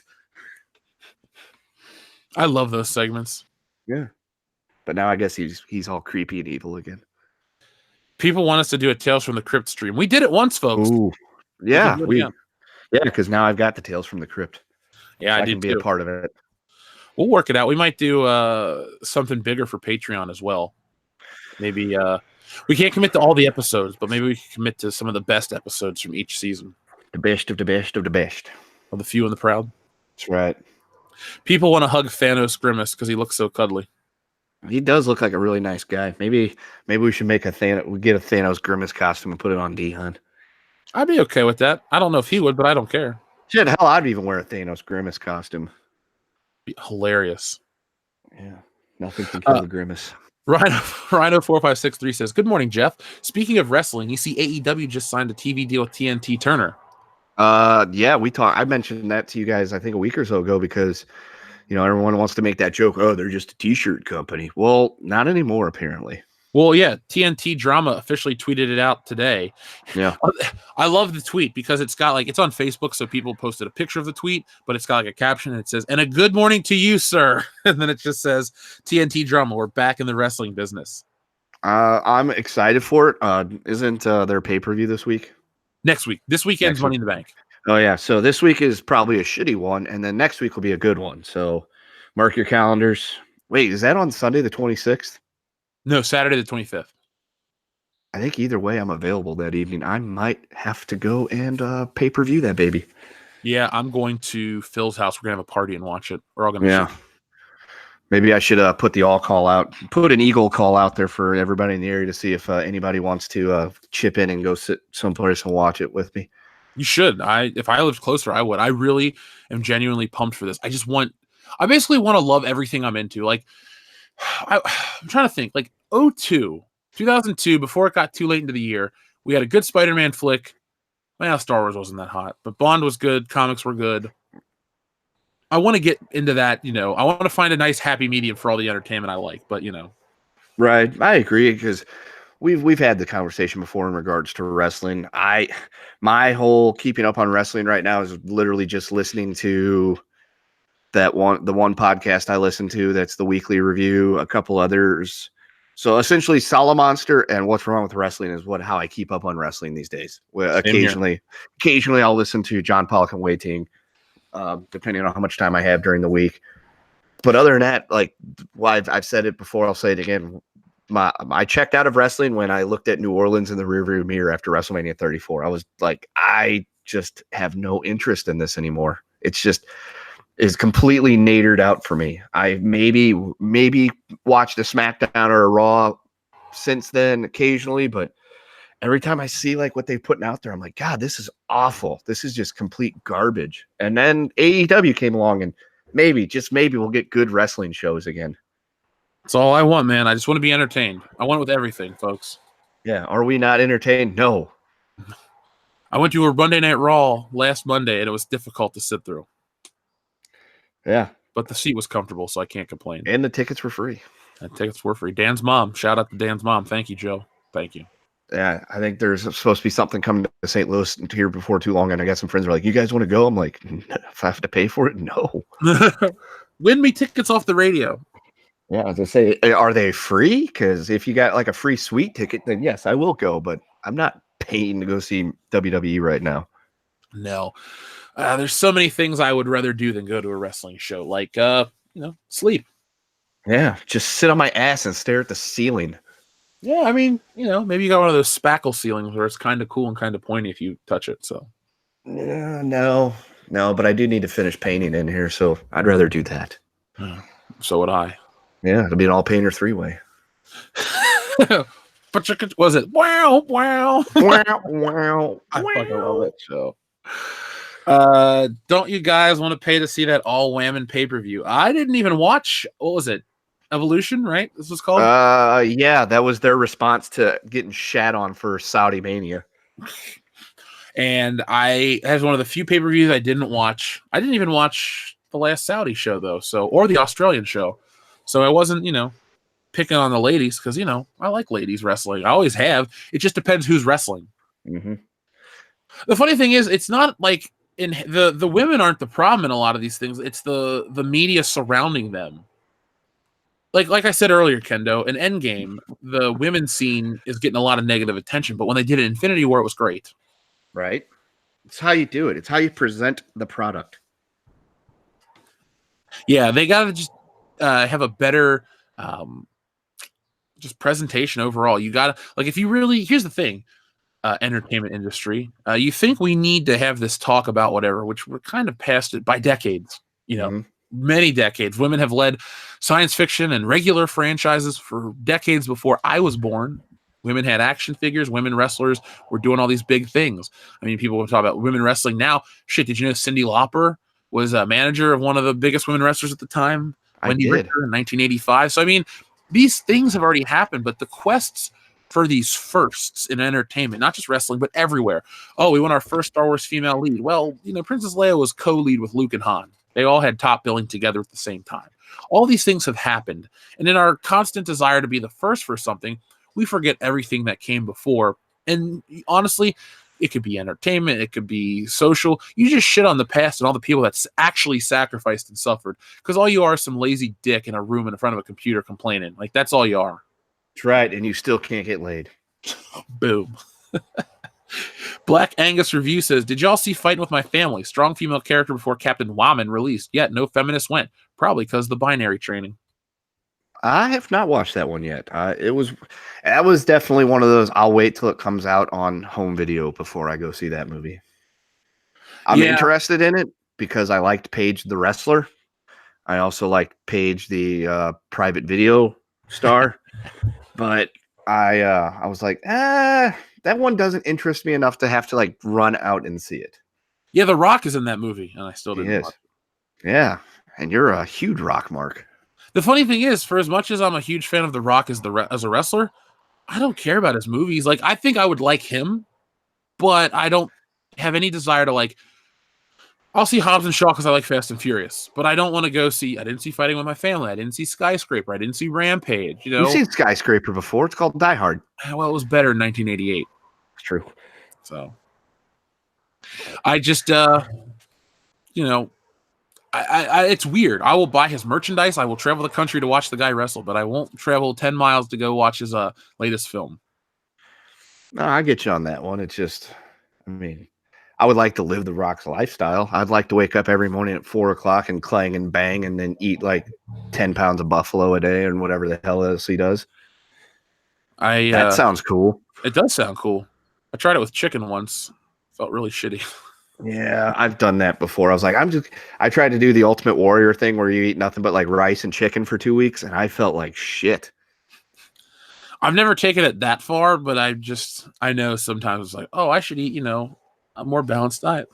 Right. No, I've tried that before just because I want to see how awful you feel after, like The Machinist. So you remember Christian Bale in The Machinist? Yep. So in order to achieve that, each day he would eat half a can of tuna and an apple.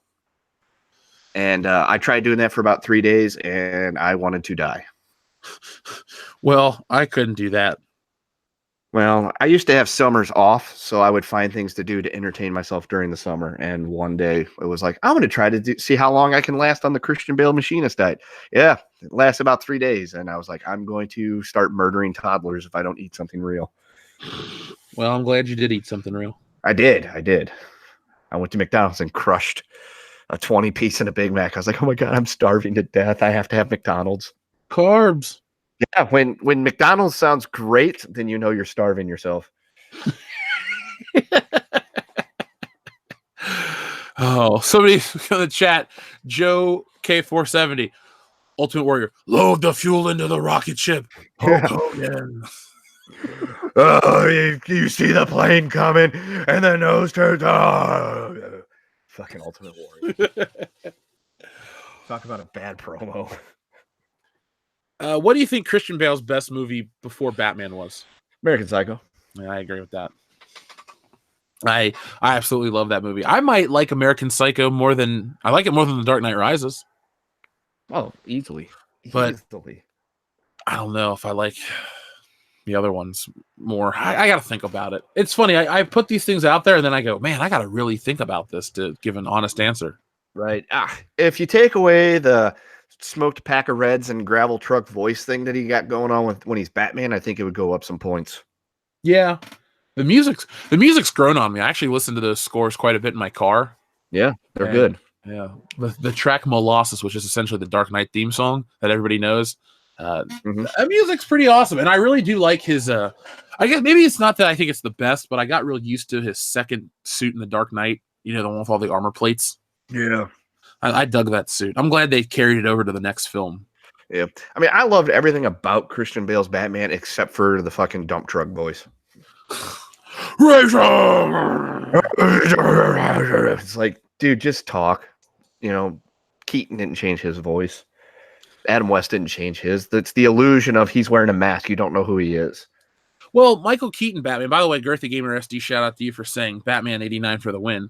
Well, obviously. Yeah, we're not going to ever argue on that one. But no, Michael Keaton's voice changed. And it was awesome. It was like a subtle whisper. It's like, I'm not going to kill you. I want you to tell your friends about me.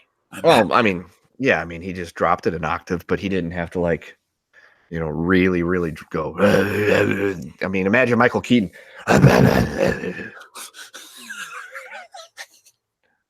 110 pounds. Don't you love how for the first couple of movies, like all the Keatons through George Clooney, and then the first Christian Bale, that I'm Batman was like a big deal, and nowadays they don't do it anymore. No, it's like Bond and the gun barrel. Yeah, I'm trying to think. So I'm Batman from Batman when he's holding the guy over the thing, and then George Clooney's like, "Hi, Freeze, I'm Batman," and he nods his head like a fucking idiot, and then even Christian Bale does it when he rips Carmine Falcone out of the Jeep. He's like, "What are you?" "I'm Batman," and then flies up on the thing. I mean, those are cool moments. I hope we get that in the next one. I kind of don't want that to go away. No, it's just one of those iconic phrases. It's one of those things like, I'm Batman. And I'm Mr. Freeze. Chill. What killed the dinosaurs? The Ice Age.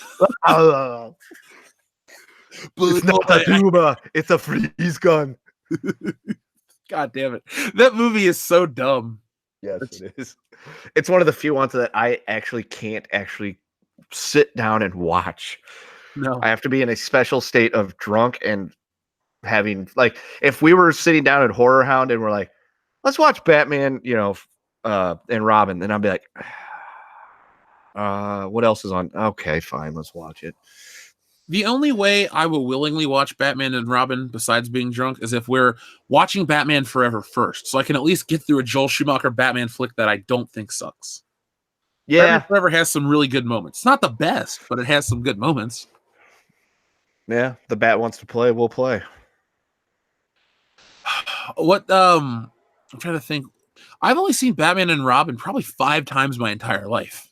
I'm thinking mine's around 2 when it first came out, and one time since then when I bought a DVD combo pack thing that was like all 4 of those Batman movies together.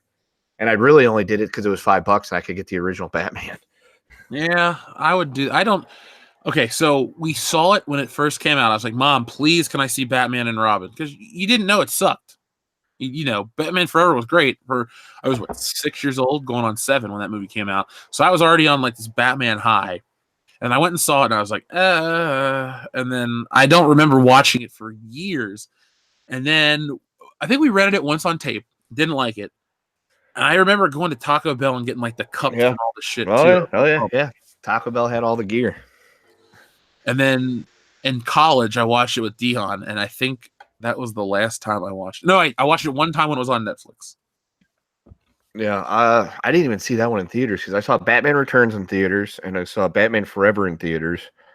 And then Batman and Robin I didn't. I think I waited till it came out to rent. I rented it, watched it, was like, this is fucking terrible. And then I didn't watch it again until a few years ago when I bought that combo pack. I started watching it and I got to the part where Robin's diving and Mr. Freeze freezes him. And I'm just like, this sucks. I'll come back and deal with this later. And then I think I watched it like maybe 2 days after that. I finished it. That's the beginning of the movie. Yeah, I know. That's how bad. That's. I was like, God, this is worse than I fucking remember it being. Yeah, at least Joel Schumacher had the good sense to apologize for the movie. Yeah, it was not good. Yeah, folks, if you're ever wondering what we're talking about, there's a Batman and Robin documentary where Joel Schumacher goes, if I hurt anyone or this, that, the other, he was kind of sincere too. He wasn't being a dick about it. He apologized for Batman and Robin. So, right. He didn't need to apologize for it for me to feel better. I still hate the movie. We already know it sucks. I do own 2 Batman figures from Batman and Robin. They're on my shelf. Nice. Yeah, there isn't a Batman. Well, if you count that, well, you have to because it's a theatrical release. The Mike or the Adam West one, but I have Batman from every movie, a figure of it at least. So, even Ben Affleck. The award goes to Michael Keaton though for most figures. I got how many? I got 1, 2, 3, 4 on this shelf, and whenever I have an actual just a Michael Keaton action figure. So he's Bruce Wayne, but it's Michael Keaton to me. That's right. Existent David says 1995 was a good movie year. Batman Forever, Jumanji, Toy Story, Judge Dredd, Power Rangers. What else came out in 1995? Because I'm going to agree with you that you're on your statement that 95 was a good year, and I liked. Wasn't Dumb and Dumber 1995? 94. Oh, December. Let's see, 1995 films. I'm trying to think. We had what were some of the big ones? 7. Yeah, that's a good one. Braveheart. Yeah. 12 Monkeys. Haven't seen it. Heat. Seen that one time and it was really, really good. I need to watch it. It's a great movie. I forgot about Goldeneye. Duh, that's my favorite movie that year. Shit, how did we miss that one? Die Hard with a Vengeance. Yeah, that's what I was thinking. I was like, was that 195? Casino. That's a good movie. Usual Suspects. Billy Madison. Leaving Las Vegas. Shit. There's a lot of great movies in Dead 1995. Man Walking. Crimson Tide. Desperado. Get Shorty. Mallrats. Yeah. Tommy Boy. Oh, yeah, 95 was a damn good year. Who said that? Just wait till next year in 2020 when we can do a 25th anniversary of 1995. Oh, my God. That's going to be fun. We're talking about Goldeneye every week. Pretty much, yeah. No, but yeah, 95 was a... Oh, here we go. The Bridges of Madison County. Oh, that's the one we have to start it with. I was going to suggest Rob Roy starring Liam Neeson, but no. Bridges of Madison. I will actually be okay with that one because I do like Liam Neeson. I like Liam Neeson as well. He's a great actor. Yeah. Are you excited for this weekend, Kendo? What's this weekend? John Wick 3. Oh yeah, that's right. Yeah, I've been very busy lately. I completely forgot about it. Yeah, I might actually go see it Friday night because I will have the time. You should. I can't Friday, but I'm gonna go soon. Well, whenever you do it, we should record a review for it. We will, and then we'll do a double commentary for the first two. Works for me. Boom. Samip Pokaharl says, I just discovered this channel. What's going on? Well, Samip, welcome to World Class Bullshitters. Normally The we put epitome out of pop culture. Yeah, the epitome of pop culture. What you're catching is a live stream, a Good Morning Pop Culture. I used to do this every day for a while, and then I went back to making videos to help grow the channel.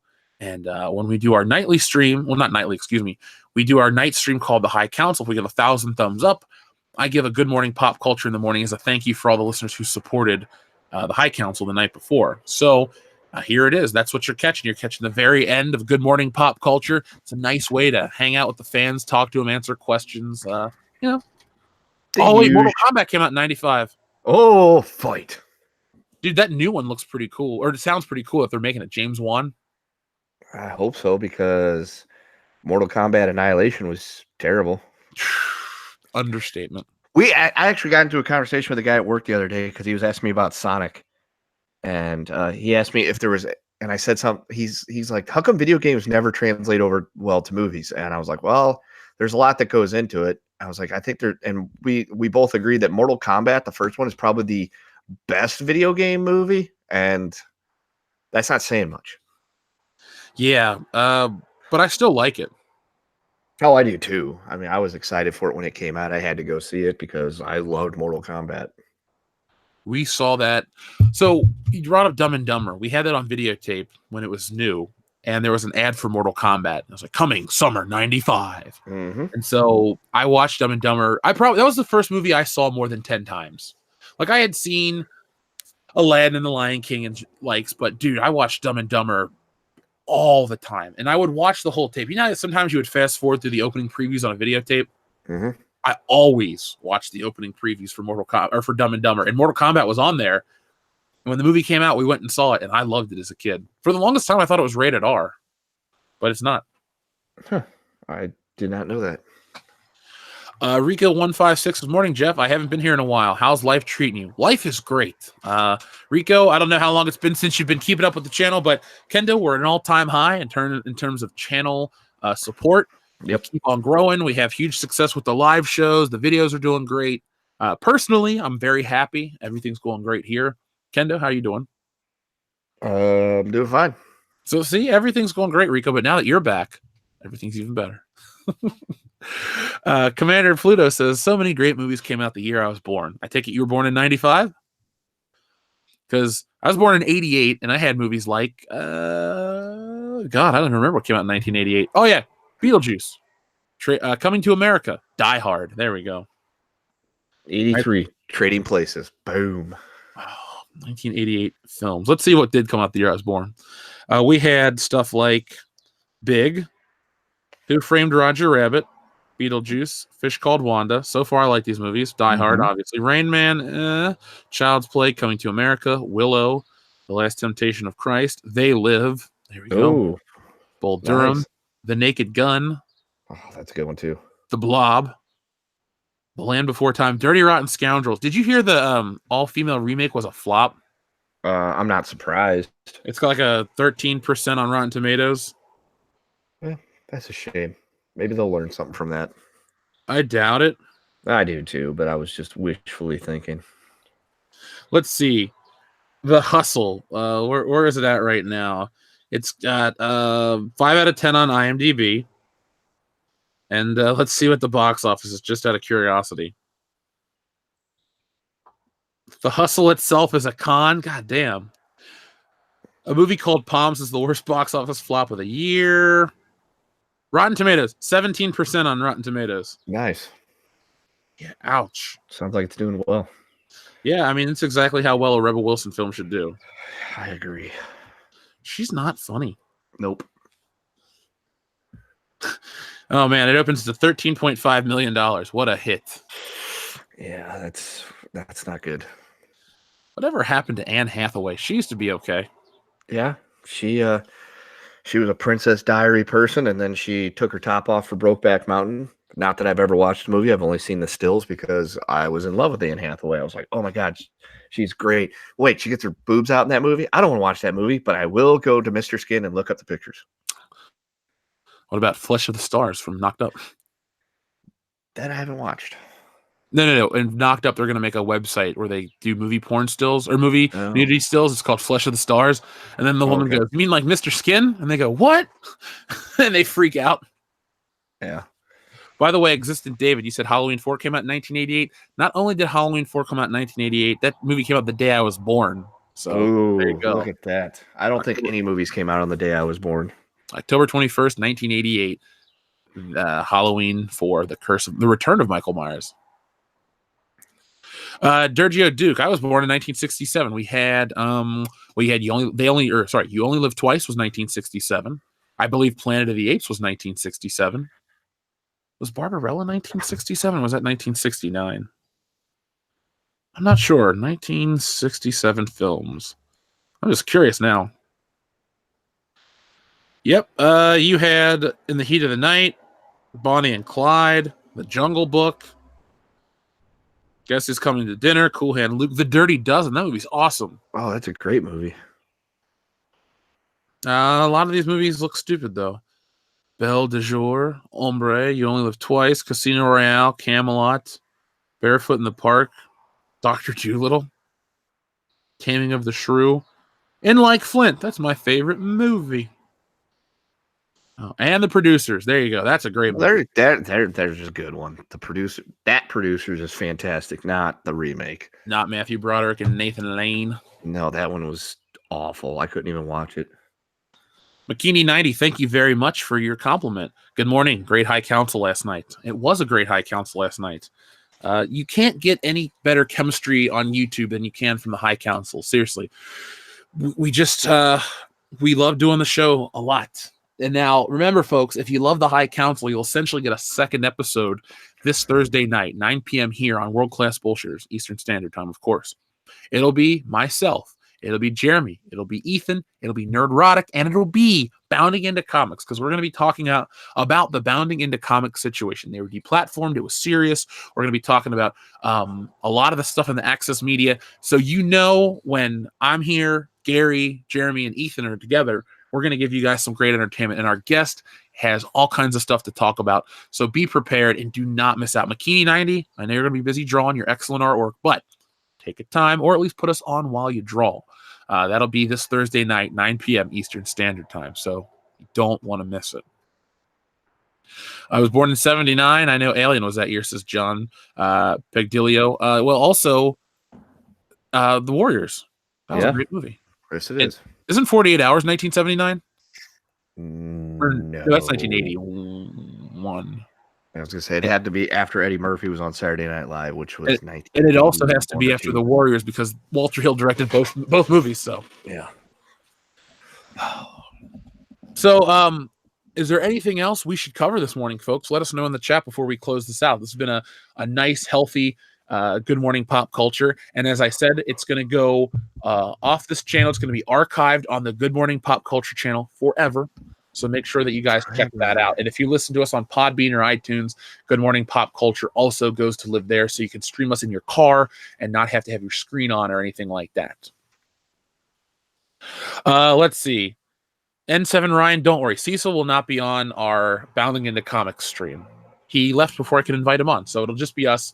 We won't get into Game of Thrones arguments. Trust me. All out of Bubblegum says I was at work and I missed most of the show. Well, you can always catch us on the replays. You can always catch us. And the High Council never goes away, because that is everyone's show. So we love the High Council. Got to keep it rolling.